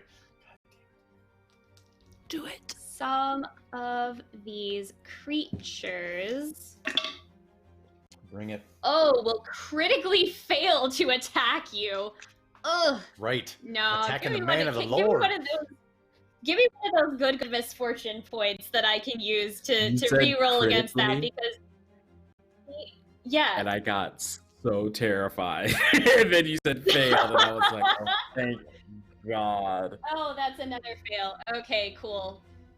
God was on your side today, I suppose. Oh, welcome, LFM Network. Thank you so very much for the raid. You came just in time for some mysterious fuckery. None of the players or characters, I think, know quite what's going on, but they are in a battle for their lives and perhaps their very souls. So we I shall see what touched the happens. skull and I liked it. Yes. Yes, you did. Yes, you did. So the ghouls have tried and failed to put down this righteous holy man of God. Who would you like to pass your initiative to, Jacob? Oh, I haven't had a move yet. I had passed it to Isabel. Are you handing it? Oh, you did haven't someone had hand it a back to move. me? And what would you like to do? Sorry. This always Oh, that's happens when okay. I run combat. I get like 3 steps ahead in my brain, and I'm just like, clearly everyone is just No worries. alive. Yeah, last thing I did was explode the guy's face. Okay. Right, yes. So what would you like to do? How many ghouls are basically on top of me at the moment? Just the one, but there are 4 in the tunnel behind it. The sort of opening is only about big enough for one of them to get through at a time, but there are 4 more hot on the heels of this thing. So essentially, I'm between the ghouls and the rest of the group? Yes. Okay. Oh, man. Oh, God.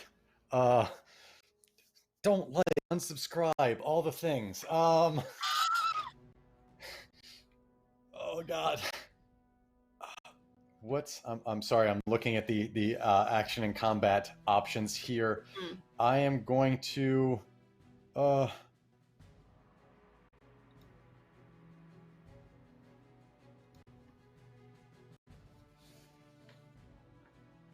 crap. What's the there is an AP for holding an action, right? Or am I misremembering? I don't see that on the list here. I don't believe there is an AP for holding an action, but if we get back to like whatever the top of the initiative round is, so if it gets back to be your turn to do something again and you haven't taken an action, you lose that action. So you can wait. That doesn't cost you anything, but you have to do something before it goes back around to you. Yeah. I am, because Jacob is still trembling from the act of basically heresy he committed, and the fact that a ghoul is trying to eat his face. Oh, and the fact that Isabel just disintegrated. So lots of things are happening in his brain right now. So he is just unsure. I'm gonna wait and see what Pharaoh/Win do before I commit to an action, if that's okay. That is fine. Okay. All right. So I'm going to hand it over to Win. Win. I would like to first take aim, and try and shoot one of the ghouls on Jacob, while also hiding behind Pharaoh. So move to get behind Pharaoh and then take aim? Yeah, you can do that. And then can I shoot All right, too? go ahead with your give me your attack roll. Okay.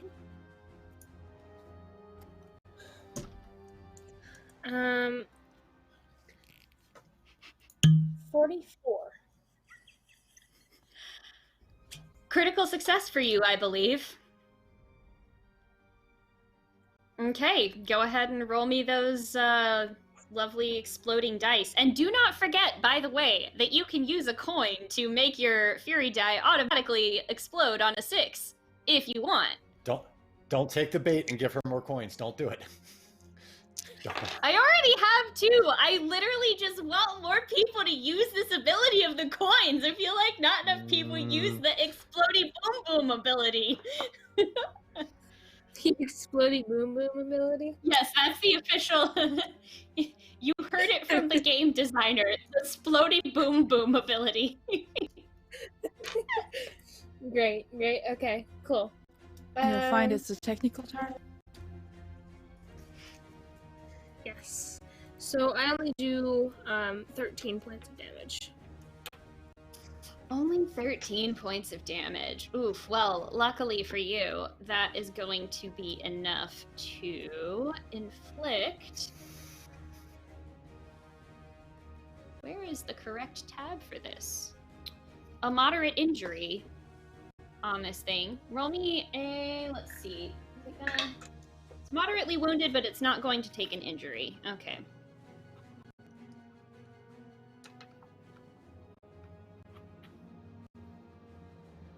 And Pharaoh, what are you doing next?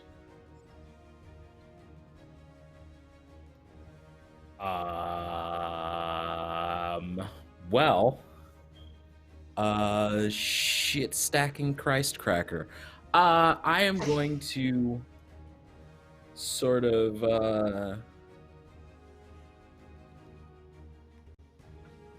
man, because I can defend people, right? That's like the thing I can do. Mm-hmm. Shit. Anus. Can I look back toward the coffin to see, like, where the fuck Isabel just vanished to? Can I try and look for Isabel, I guess? She's not there, but Cool. given your family predilections and what you know of the way that creating magical items with intent works, doesn't take too long for you to figure out that this skull might have something to do with her sudden disappearance. I'm gonna look at Win and go, oh, wait, I made this decision, I have to do it. I think that skull might be our way out of here. And I'll point down to the coffin and say, Make it quick. and I'll turn and I'll run up to where Jacob is and stand in between him and the other 4 ghouls. How you doing, Brother Allen?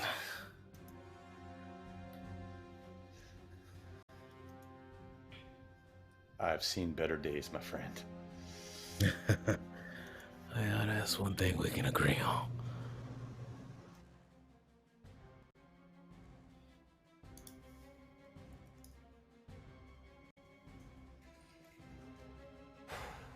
Just attempting to protect him. Okay, all right. And who would like to pass the initiative on to Pharaoh? I will pass the initiative to Win. Awesome. And yes, the skull is still there on the floor. You can all still see it clearly. It does not appear to have changed. Okay. Just everything Wow. around it. Wow. I have come up with a different plan. Okay. I would like to run up to the whatever his name is. and The ghoul? I would like Is it? no the one with the Skull mask. Killer. Oh, the final Freemason guy. Yeah. Mm-hmm. Wearing the I'd like to mask. run Yes. from him. Yeah. And I would like to try and garrote him so I can get the mask off. All right.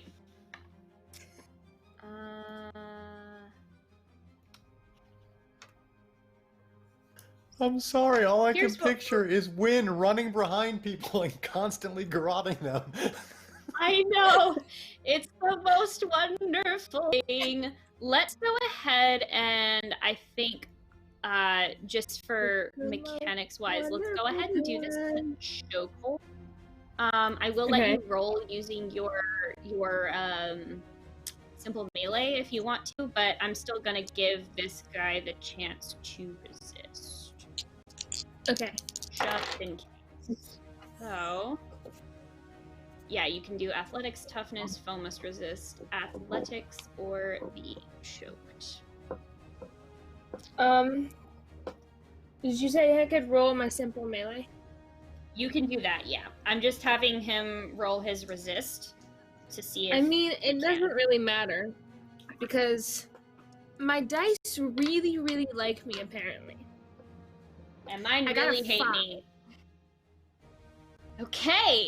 Okay, awesome. So, coming up behind this guy with your garrote, just sliced across his neck as it's beginning to dig into the skin.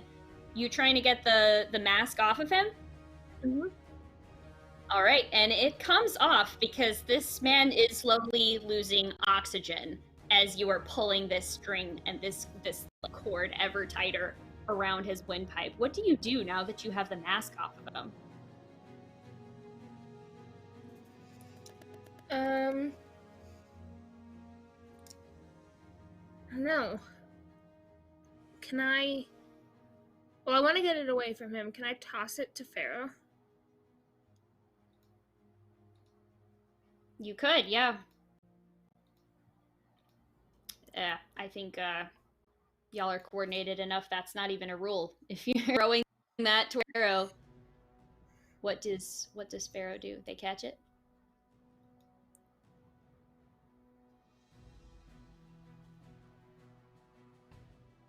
Yeah, Pharaoh will snatch it out of the air. Keep it at their side. I would like to Okay. keep hold of the garrote.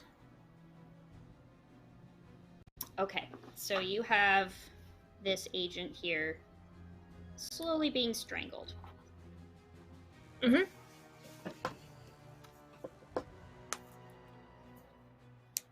Who'd you like to pass the initiative to? Does Isabel get an initiative? We will get to her in just a moment. Okay, then I will pass it to Jacob. So Jacob sees the we're playing keep away with the cursed jawbone. She tossed it to Pharaoh.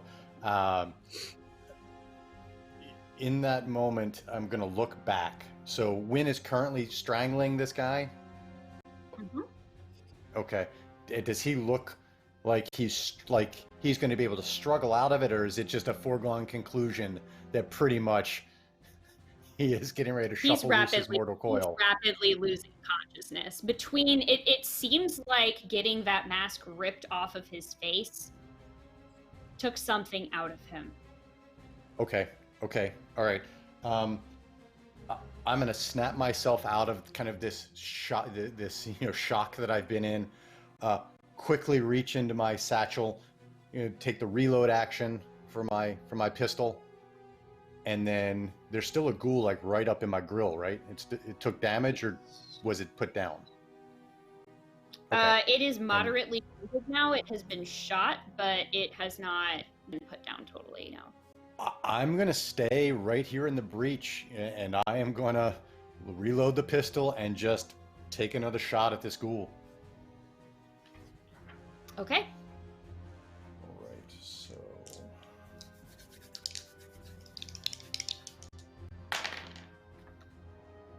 That is a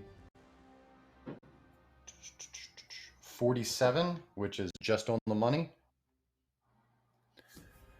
Okay, then yeah, go ahead and roll me your fury dice for your damage. All right, so that is a 5 plus my CB, so that is a total of 9 damage. Right. It's like,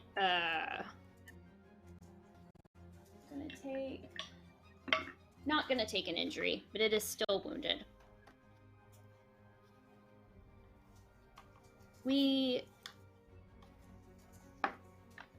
For a moment, Jacob. Feel free to talk to someone else for a moment. We don't need this. You feel the lack of that protective emblem that you had been carrying with you very keenly in this moment. And the absence of its familiar comfort is the moment when, Isabel, you open your eyes and you find yourself in a rowboat. The sound of oars slowly paddling you towards the shore of an island shrouded in mist. There are trees, plants, brush, the sounds of familiar animals, bird calls. And as you look around and begin to take in your surroundings, you spy that city of Boston, skyline such as it is slowly receding behind you as this hooded figure rows you closer towards the island that you're headed for.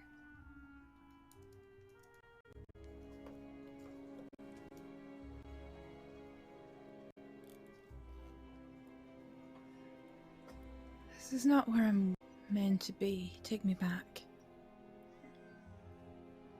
Take me back, I say. Where am I?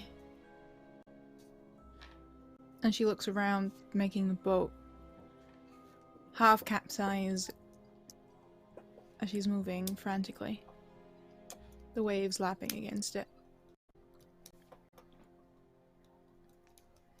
Be still, says a familiar voice. He's pulling off the hood. You spy the face of Grace De Beers, your erstwhile patron who had asked you to go investigate the common burial ground.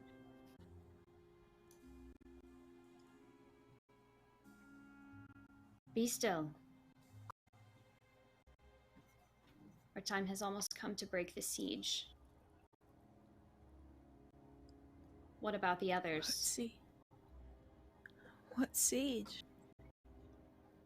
Did they... The British, the blockade in harbor.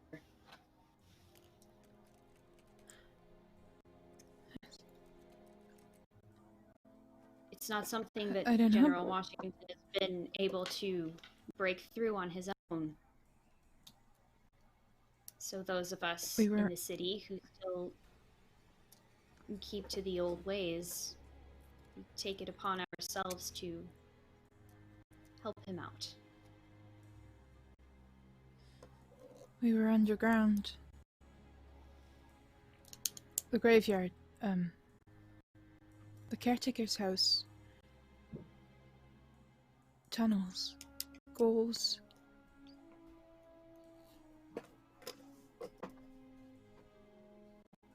You didn't intend to end up here? No. How would I? Why? How? Huh. Very curious. What did you do?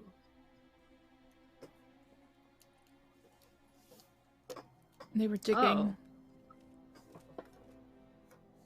They were digging. And they unearthed a skull.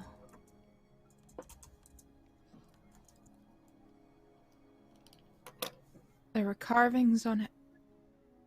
It had a power to it that I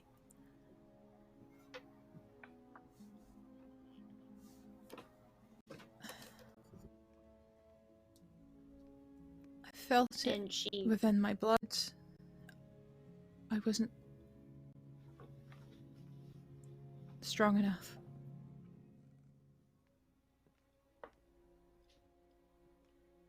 And she says, felt it in your blood, I can see that. And she reaches out and wipes away where you feel a sort of a warm trickle coming out of your nose. The weirdest thing is, it's darker than blood usually is. It's sticky and black.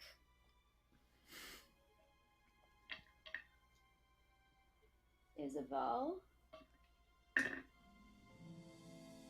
will take 12 points of mental peril as we return to the scene below the house.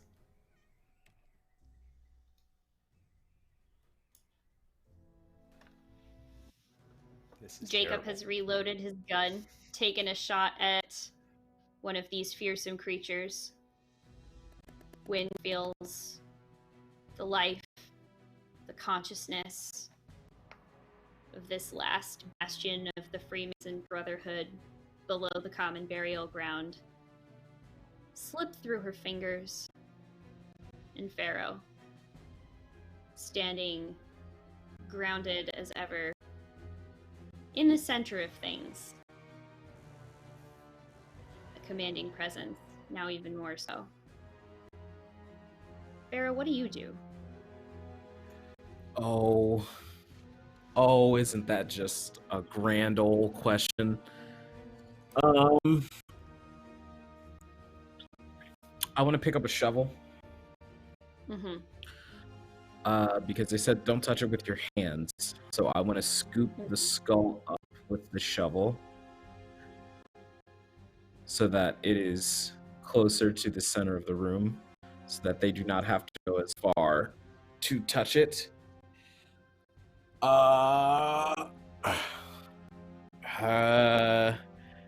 And Pharaoh will yell out, "Hey, to the both of you. No self-sacrifice, you hear?" And then Pharaoh will touch the skull. Okay. Jacob, Wynn, what do you do? I would like to try and grab Jacob and put his hand on the skull. That's going to have to be a contested check because you're I was not about grabbing to say, Felicity Jacob. first. I Yeah, leave that up Jacob to is you having whether that. you Yeah. whether you want to accept that or not. You don't have to roll for that. It's just do you go along Actually- with it or no? No, That's I fair. don't. Yeah, Oh, if you're not gonna be like accepting of it, then I want to like pick it up with like my shirt or something and take it over to Felicity and put both of our hands on it at the same time. there we go. Okay.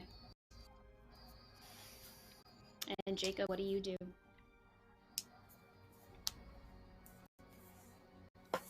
Does something happen when she puts Felicity's hand on the skull? What I do might depend on that. Oh yeah, they blink out of existence. So you can only so it's just assume, following Right. along Isabel's lead. so right now it's Win and I left in the room, right? Oh, you're gone too, Win? Pharaoh touched the skull as well. Yeah, Right. well, when Yeah, Felicity I touched it. at the same time. Yeah, Yeah. we touched it at the same time. So it's just you. Oh, I misunderstood. I'm sorry. So I'm the only one Right. left in the room with You're 5 the ghouls? only one left in the room. Yep.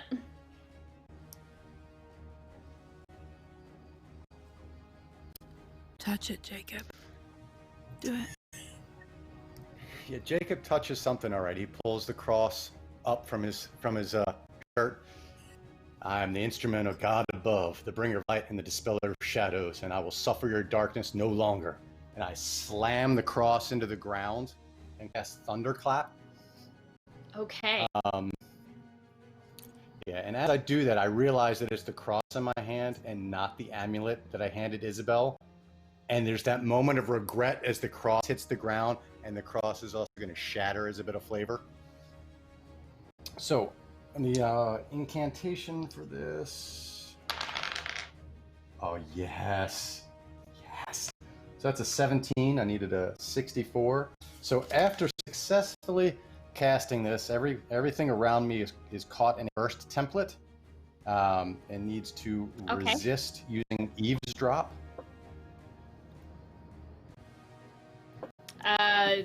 They're not even gonna.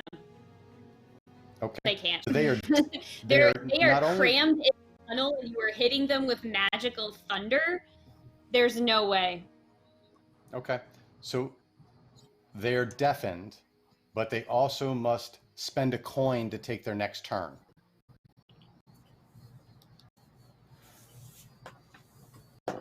Funny thing And that. let's see what happens.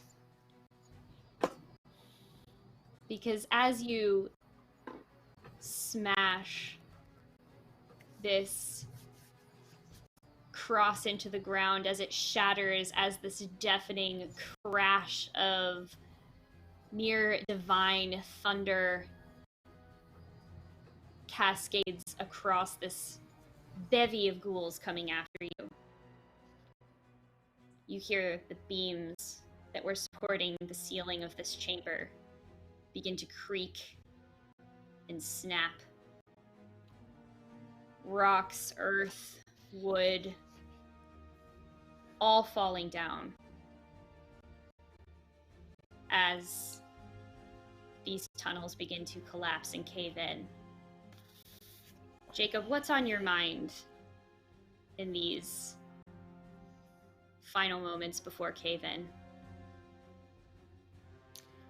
A calm kind of rolls over him, and he hopes that this is enough penance for the act of violence that he felt he had to take moments earlier.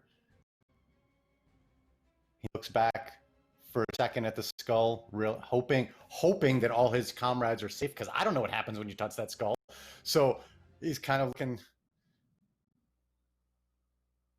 calm and just kind of looks up, makes a sign of the cross, and lets the cave happen.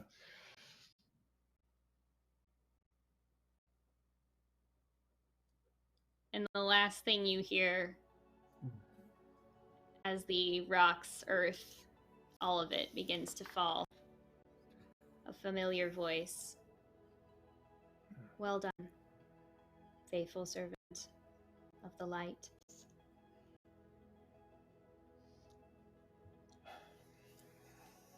Pharaoh and Wynn, you are on an island, shrouded in mist, standing on a sandy beach. You spy a glowing figure in the distance, just a little bit in off of shore,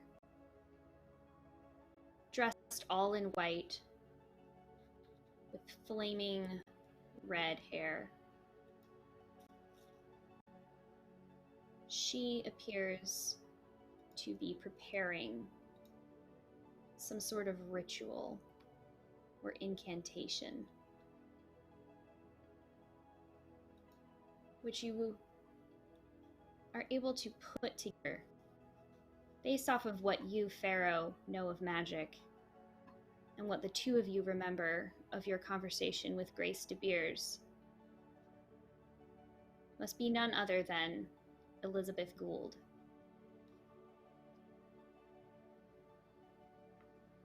The mage wanted by the British Loyalists. Isabel, it is now that your boat comes into shore. Grace de Beers hops out, pulls the rowboat up onto the beach. Quickly, we don't have much time left. We'll need a third to make sure that the casting can go uninterrupted. Casting? Right. I had hoped that there was going to be more time, but to break the siege, we had hoped to conjure up a storm the likes of which we have not seen this side of the Atlantic. To sink their ships, drive out their blockade, put an end to this scarcity and hardship.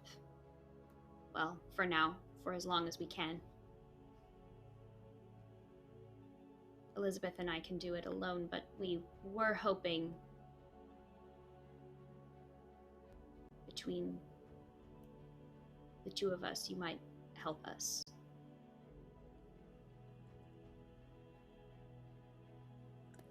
Oh, how many will die?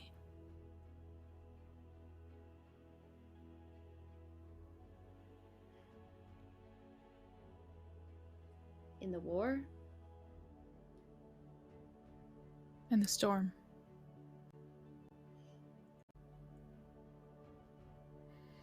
We can't say for sure.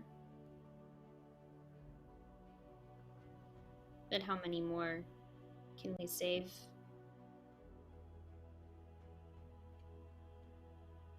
Of course, I can't answer that question for you, but Elizabeth and I have made our peace with the decision.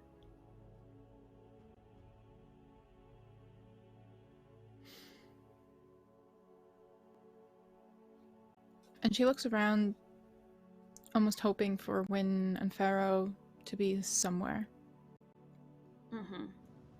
To be somewhere where she can gleam or see And Pharaoh will anything. sort of look around and spot them and sort of extend an arm for Wynn to take.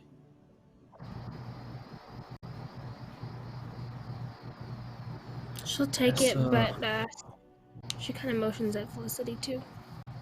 Sorry. No, you're fine. I think we can leave a beef right now.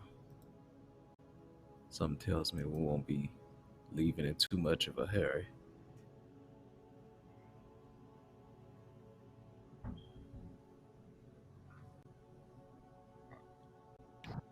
And we'll Where's- approach. Can you do... Yeah.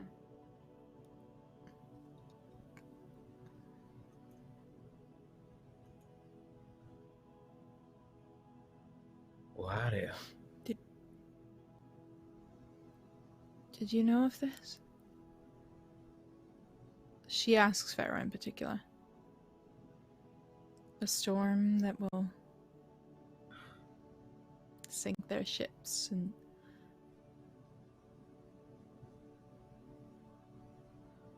I can't say and I besiege. did.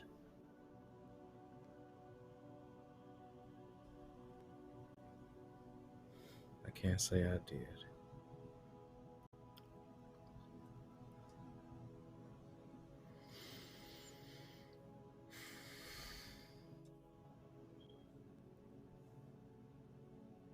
And may God forgive me.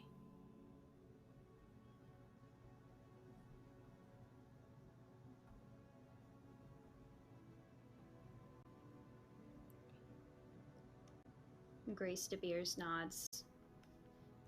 She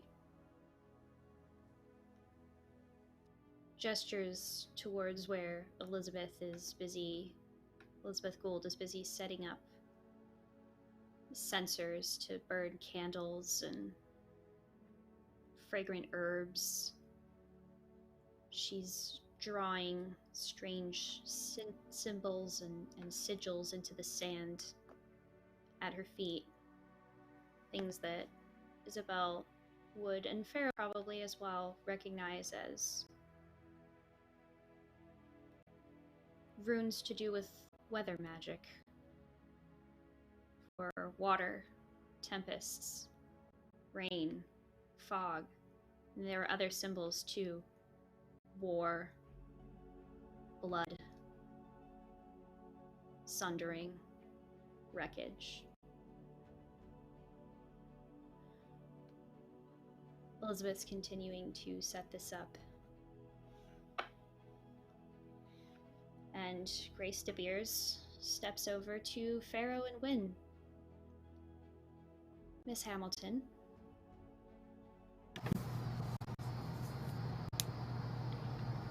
I know that you are not a practitioner of the magical arts as we are. However, I would ask you a great favor. If you wish to see this revolution through to its end, call upon whatever resources your name commands to help us break this siege. We will provide opportunity to the best of our abilities. Of course. We need to know that the rebels will seize the opportunity. Can you do that? I will do my best.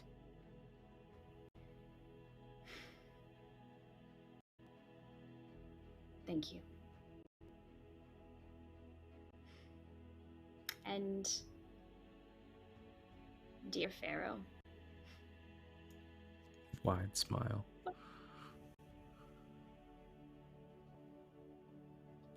one of my more delightful dinner companions.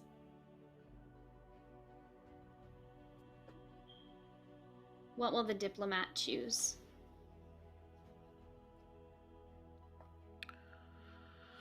Well, business speaking is not exactly the smartest choice. War can be very profitable. But I think it's time that we take the reins off of what did Mr. Franklin call it? The Great American Experiment. See how it goes.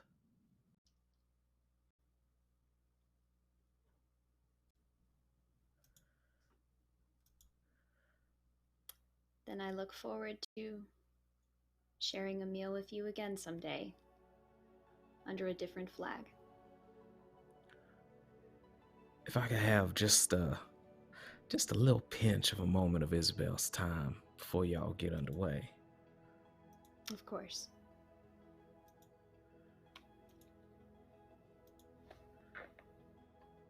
Miss Mackenzie.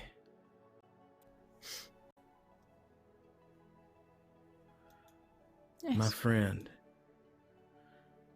do you fly away now to a world that abhors you and I, when all that awaits is a somber morrow, no matter where the winds may blow?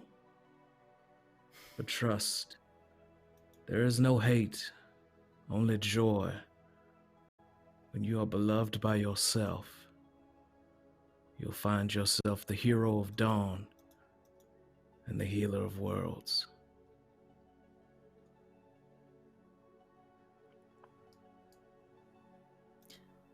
Do be careful.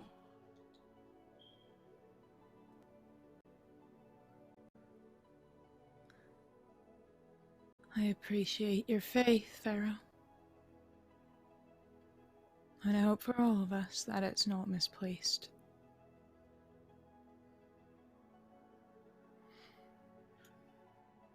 Well, I haven't lost a bit in some time.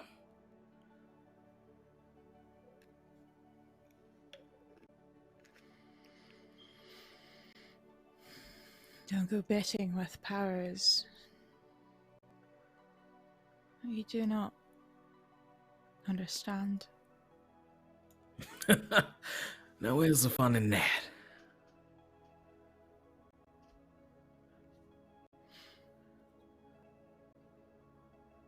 Fun is not what you should be seeking. It never is. It's usually something that you end up finding along the way, if you know where to look for it.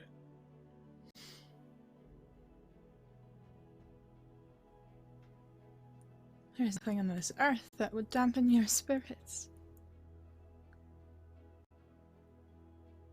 I've been called an optimist more than once.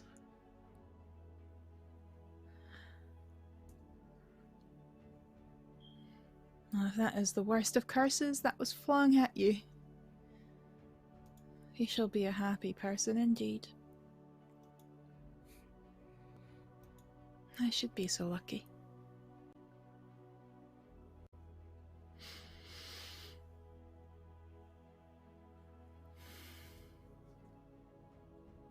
When? Yeah.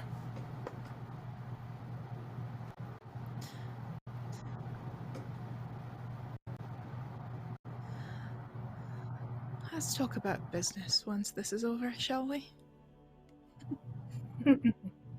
Of course. You're always welcome.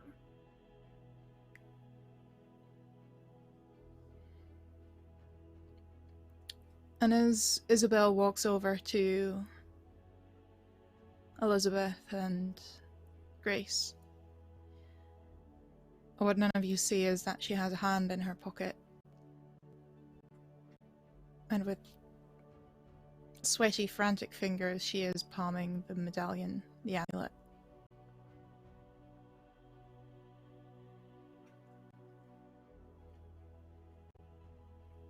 And she's not entirely sure which power she is praying to. And I'm not entirely sure she wants to know.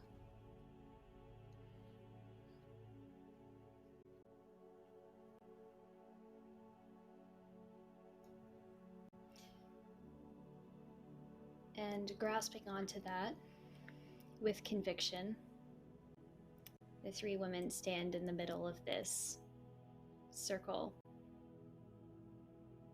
It takes a long time. It's exhausting. They stand there for an hour. Their movements precise.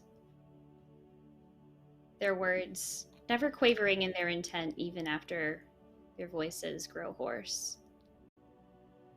And a thick curtain of fog rolls in off the harbor. A sign of the storm to come, concealing the rebels in their movements, concealing who knows what other secrets the besieged city of Boston contains. And as this particular adventure draws to a close, I'd just like to go around and have everybody share any final things that they would like their character to do in the aftermath of this. If there are any other conversations to have or arrangements to be made, friends to be mourned.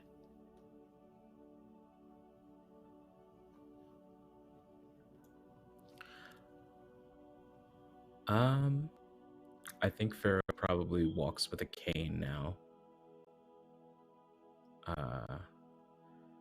And they will recite a very similar piece of poetry. They're not really a funeral type person, but they will recite a similar piece of poetry to what they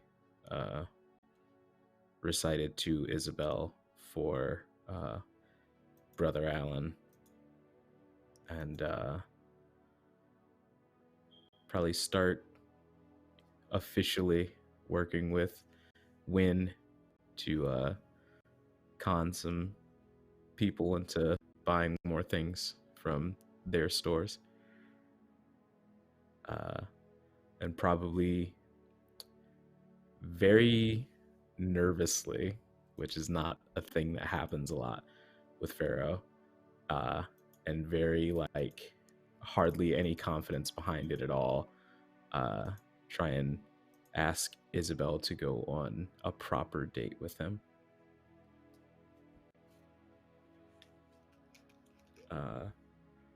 And yeah, outside of that, just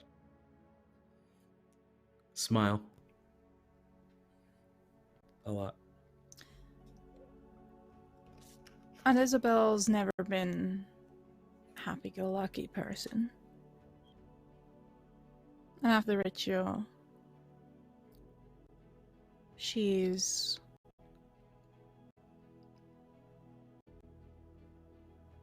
even more withdrawn for a while.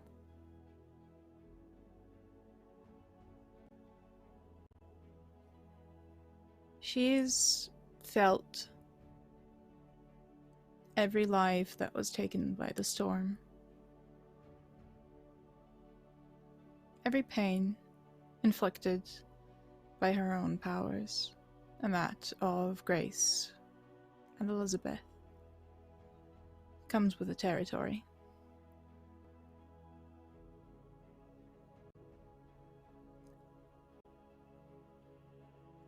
And I think it's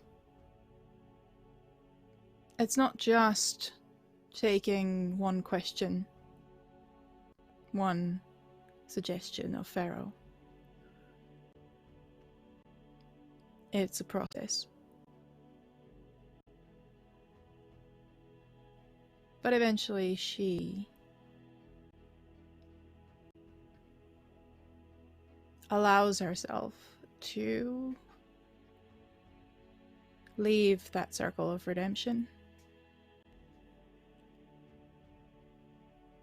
And with Pharaoh's help, slowly returns to a world that is more human, that holds some form of joy and happiness.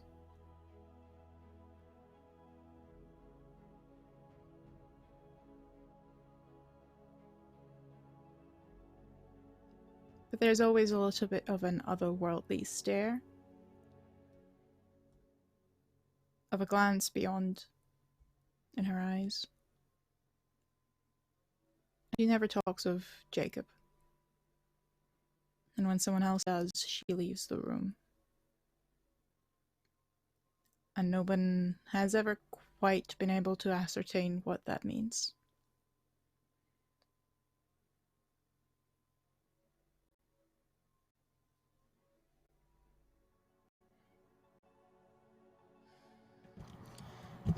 All right. Well, that means it's me. So when probably after the whole storm thing, first went back and tried to gather as many of the rebel troops as she could, and tell them of the plan and make sure that they were ready to seize the opportunity as she promised Grace that she would.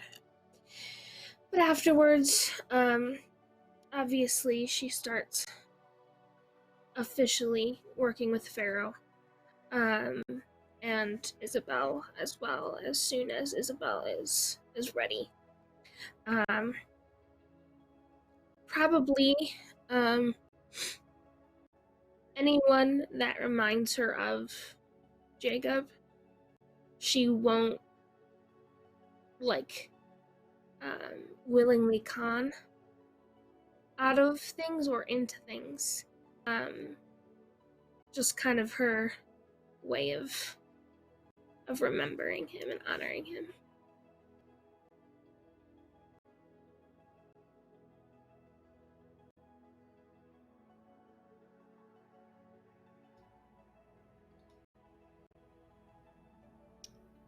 And speaking of,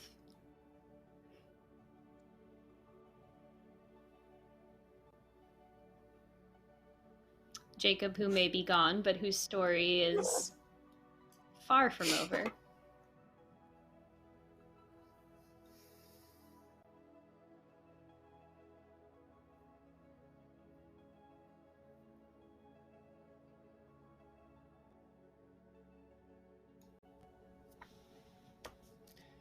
Yeah. Oh, you were waiting for me. Sorry.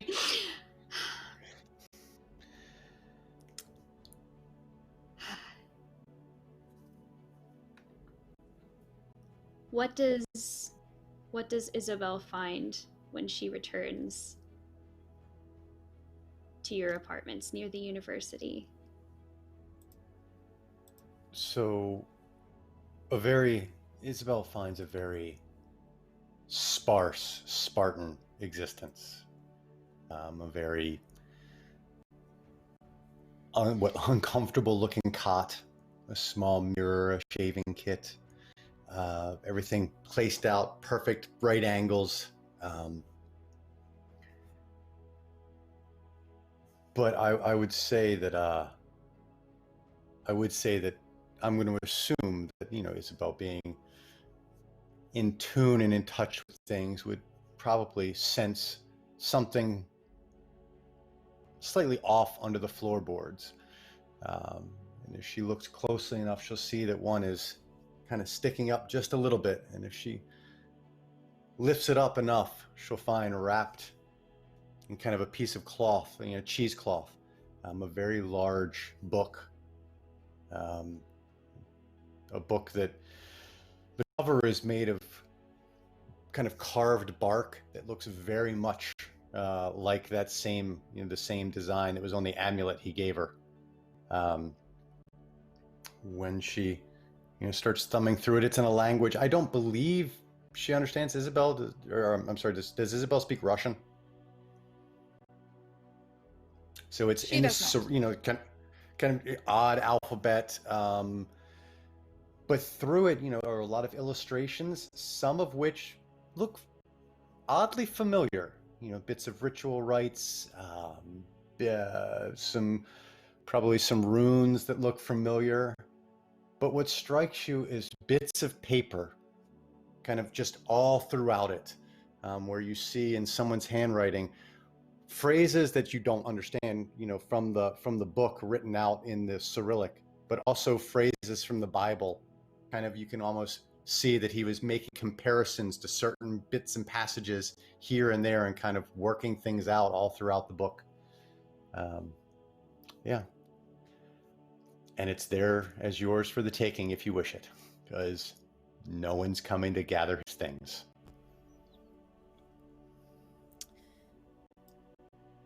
She will leave most of the things. But she will take a page from one of his writings.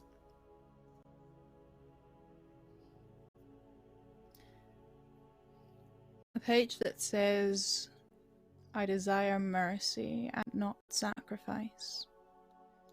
For I came not to call the righteous, but the sinners." And fold it up and pocket it.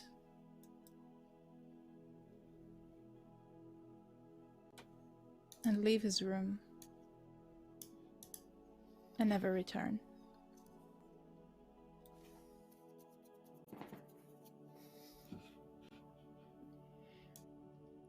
And with that, we conclude our story.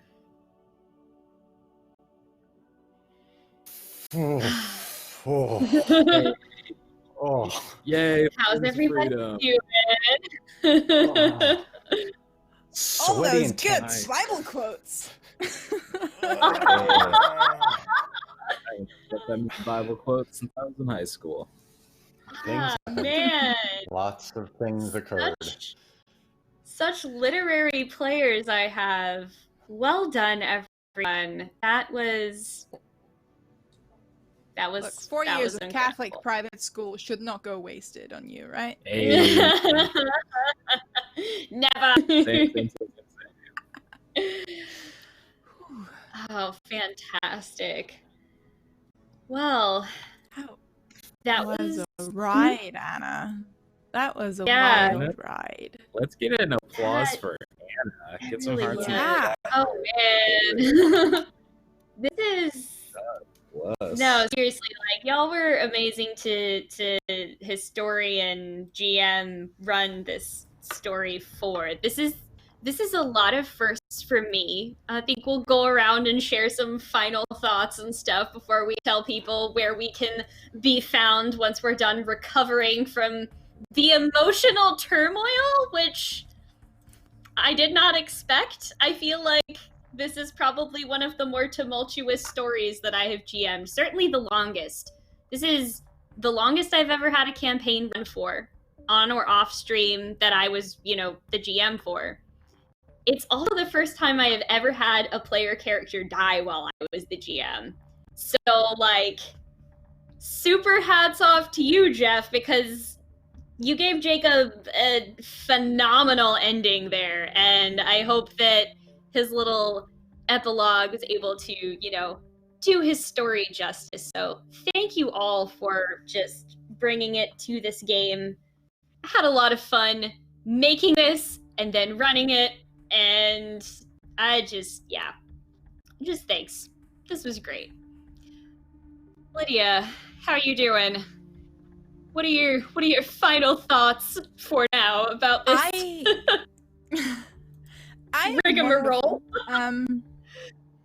I really enjoyed the general arc, and even though this was a very short campaign for Encounter Roleplay and literally internet standards, because we had, I think, officially 5 episodes and we had to skip one, so literally just 4 episodes. So it was a mini game, a mini arc.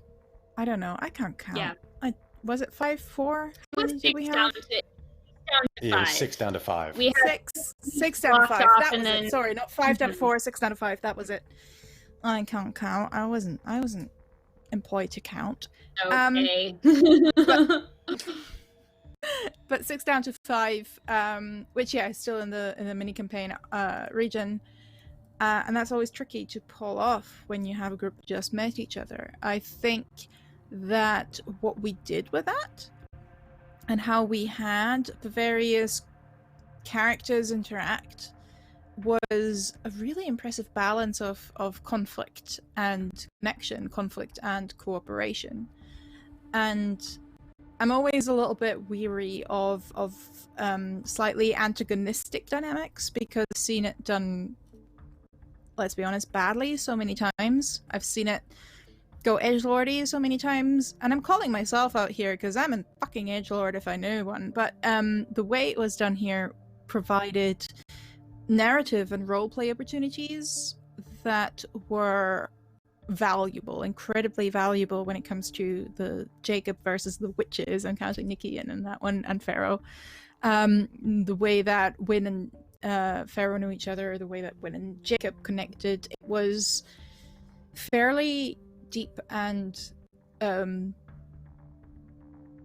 open at the same time, and it didn't stifle roleplay. It provided it, and that is something incredibly special, and something I think you, and really we, should all be proud of.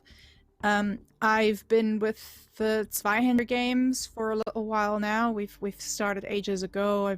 From the artwork I did for the first one, to then playing in Gala of the Damned, to then playing here.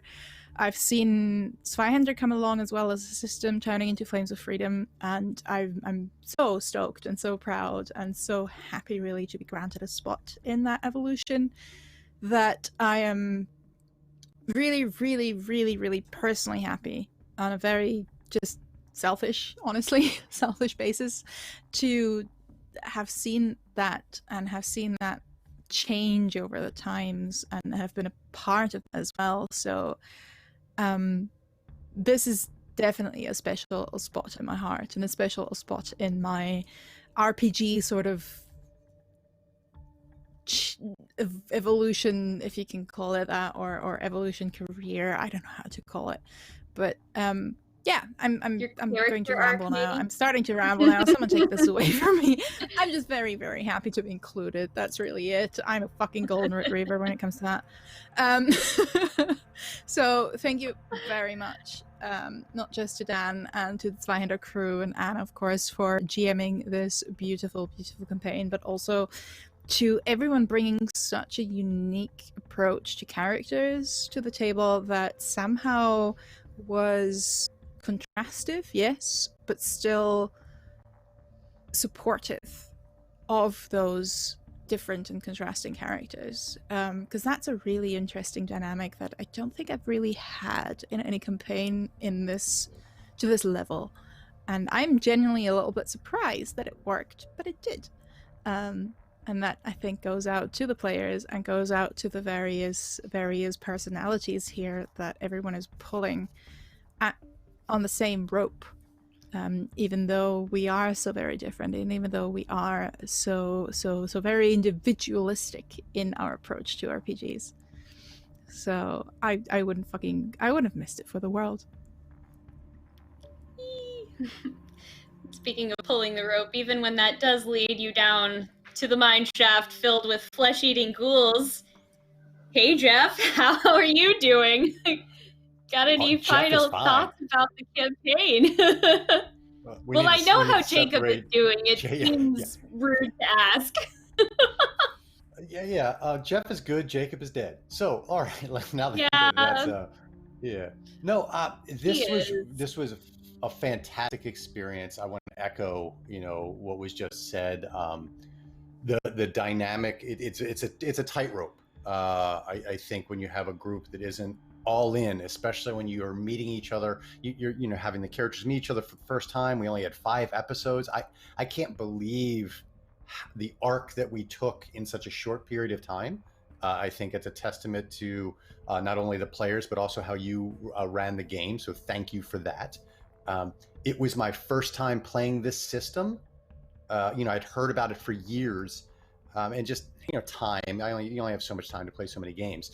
So this was great to kind of jump in, and I gotta say, I have never been more tense for decisions made in any game I've ever played, and I think it's both a testament to the source material, the module that we were playing or the adventure we were playing, as well as the system itself. Like, it was a lot of Sophie's Choice moments. Like, I was like really stressing. Oh, I got to change this shirt. I was sweating so much tonight. It's ridiculous. Jesus. But I mean, this was my first time actually streaming a campaign, and I had a blast. Thanks for putting up with my shenanigans and my and the fact that Jacob really didn't turn out on camera like I thought he was on paper when I wrote him down. So this was pretty cool. I dug it. So yeah, good times all around. Fantastic. And congrats on the first streamed campaign. That's a big one. Thanks. Hope to see you in more of them. How are you doing, Fenway? Got any final thoughts to share? I'm doing all right. I mean, Wynn is very confused, but excited for new opportunities. I am really glad that I got to be a part of this. It was definitely a different experience than I'm used to, because I'm used to mostly one shots and all of that, or I have the really long campaign that I'm in. So in between isn't really something that I'm used to, and I'm glad that I got to have that experience. And you all are fantastic people, so I'm glad to have that experience with you. As are we. Thank you very much for joining this table. D. The person who I was convinced I was gonna have 2 character deaths on my hands until the very end of this episode, and I was like, Okay, all right. How are you doing? Wasn't worried about it for a second. I am great. This has been an absolute blast. This is my first game here on Encounter Roleplay. It's my first Zweihander game as well, and it was an absolute blast just mechanically, like learning the system, having the crazy die rolls of like your damage keeps exploding and it spirals out of control, and learning the system and the trepidation and all those things. I love that Pharaoh got to have a little self-contained moment with each character. He had his or their walks with most of the people, and then had a nice conversation with Jacob, where he just got to sit down and talk individually with all of them. I appreciate all of you for indulging in my disaster of a character's just unbridled, this is how I am type personality. But yeah, no, it was a blast.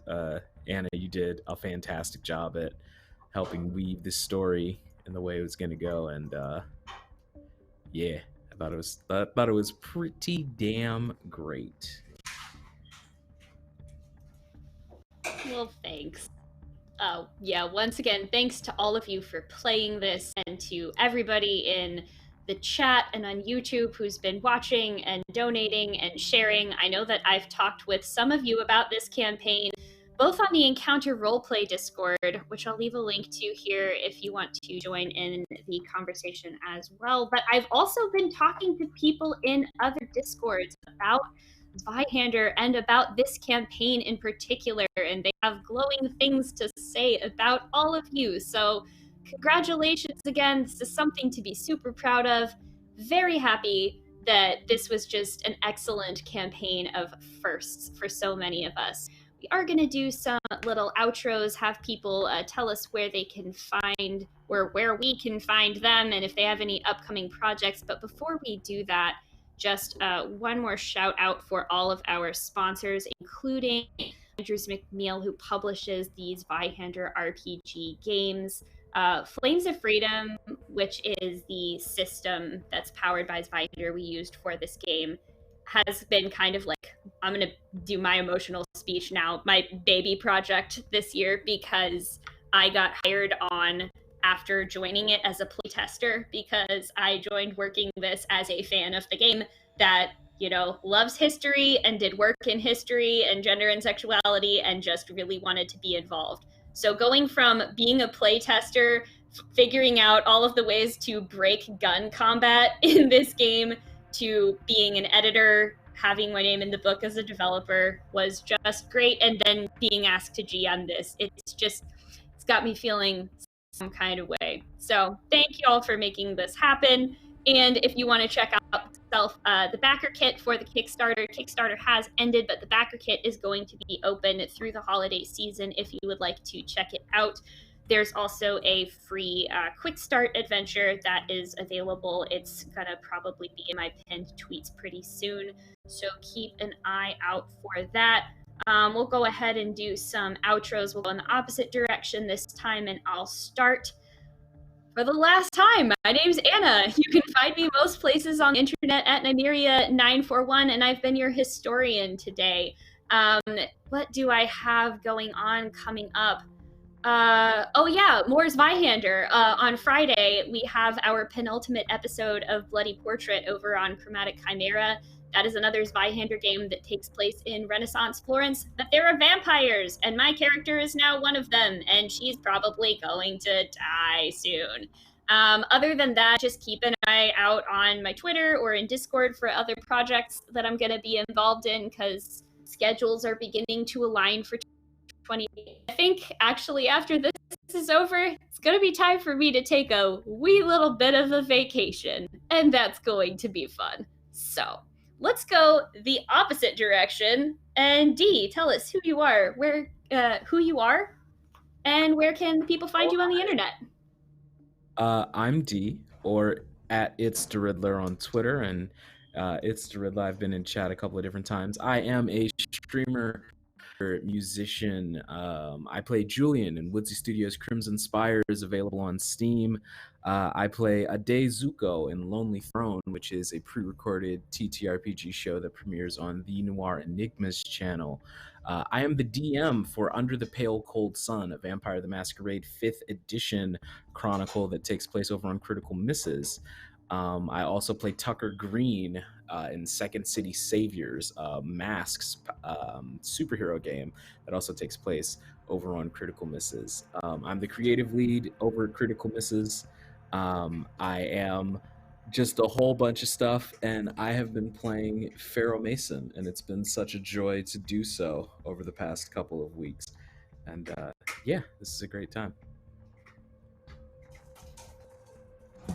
Yay! Well, I am Fenway Jones. I'm also known as Fenway the Teen DM on Twitter. You can find me at Jasper's Game Day on all of the things, because that's kind of my little baby project. And I am also in the campaign called Duval and Dragons on So Many Games every other Sunday. And that's kind of my only other game right now. So I'm doing lots of Jasper's projects. So.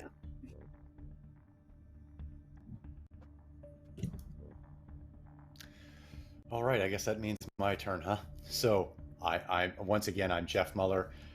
I was playing Jacob Allen until mistakes were made.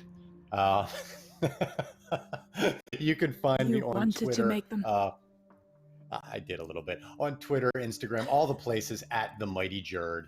I'm a podcaster, an actor, a voice guy. I do all the things, but I love tabletop playing games. So please, if you want to engage with me, have chats about, whatever you want, comic books, TTRPGs, reach out to me on Twitter. If you're interested in the whole acting thing and you're free tomorrow, I'm going to be interviewed for the German Comic-Con at home about independently producing short films and things like that at 2 p.m. Eastern. So you can check my Twitter feed for the links to everything for that. And if you're interested in specifically the last production I put out there, my pinned tweet is for The Forgotten, a fantasy horror short film that can be seen on Amazon Prime right now. So yeah, that's me. And please do check out all these lovely people on Twitter. All the names you see at the top of their frame are their Twitter handles, and they've been fucking fantastic in this particular campaign. And take it from me, they are fucking fantastic in their own campaigns and their own projects as well. So you do want to go there, you do want to give them a watch, you do want to give them a quick check out at the very, very least. Very, very least. I'm watching you. As for me, I'm Half-Hour's Retirement. I'm Lydia, and I live on Encounter Roleplay because at some point I might have sold my soul. I'm not entirely sure how it happened, but this is where I live now. We are working hard on the next season behind the scenes, starting in January, end of January most likely, possibly beginning of February, depending on how things go. We have so many exciting projects to come. I can't tell you anything just now because, of course, the games so far are still in the process of being confirmed, but we are going to open our casting calls soon, very, very soon, over the next few weeks. Please do check out our Discord. I am going to put the link in chat as well. So check out that Discord, say hi to all of us. If you want to check out the various channels for the various shows we have, you can find them there as well. You can discuss, you can chat, and of course you can wait for the casting calls to go live. At the end of January we'll be back with many new shows, from fantasy to sci-fi to some weird as fuck shit that defines various forms of genreization. Is that a word? Please tell me that's a word. Is that a word? Maybe. It's a word now. It follows the rule. It follows, yeah. And all the exciting new changes will be announced on that Discord. Very, very first time thing. If you're watching on YouTube, please leave us a comment in chat now that the finale is done, now that we have almost arrived, except for one of us, Jeff, that I do not want to look at. Please let us know how you enjoyed this as well. Please subscribe. Please ring that bloody bell, because we do have most people just watching our YouTube channel but not actually being subscribed to us, and it does help us. I know. We don't like being the slave to the algorithm either, but that's the world we live in. So please let us know. As for me personally, you can see me mostly in that Encounter Roleplay Discord, or you can see me on Colonomicon, a channel where I have every 2 weeks a lovely little GM post-mortem with Colin, as well as many, many Sunday one-shots that will change every week. This week, I'll be in Stille Nacht, which is going to be GM'd by Kat, Cleric of Cord, with Jonathan Fry, with Pope World, with Deirdre, with so many wonderful people that are going to be fucked up royally by this beautiful, beautiful system of a game. And if you want to join us, please check in Colin on Record on Twitch. Apart from that, we are going to raid, because raiding is fun. So keep those tentacle hearts ready. Whether it's a tentacle heart or the tentacle heart, I know, we have so much variety in our emoticons and emojis. We are going to head over to G Game Nights, so GG, good game, Nights with a K. I don't know why Savi has chosen such a complicated name, but hey, you can bring that to her. They are playing Overarms, which is a kind of anime-esque sort of JoJo's Bizarre Adventure type of TTRPG. Very different to this one, but still so much fucking fun. So please keep those tentacle hearts ready, like I said. And apart from that, thank you so much for watching, whether it's on YouTube or Twitch. We hope to see you again in the next season. We hope to see you for all the new shenanigans. Thank you so much for everyone who's been watching, who's been posting in chat, and who's been helping us with the boons and banes. We hope to see you again soon. Thank you so much for Anna in particular, who's GM'd a fantastic game, and all the cast who's contributed to this beautiful eldritch weirdness that is so typical for Zweihander and Flames of Freedom. We are going to sign off for the very last time. One last time. And yeah, we will relax and have a drink. But until then, until the next time, see you and goodbye. Cheers.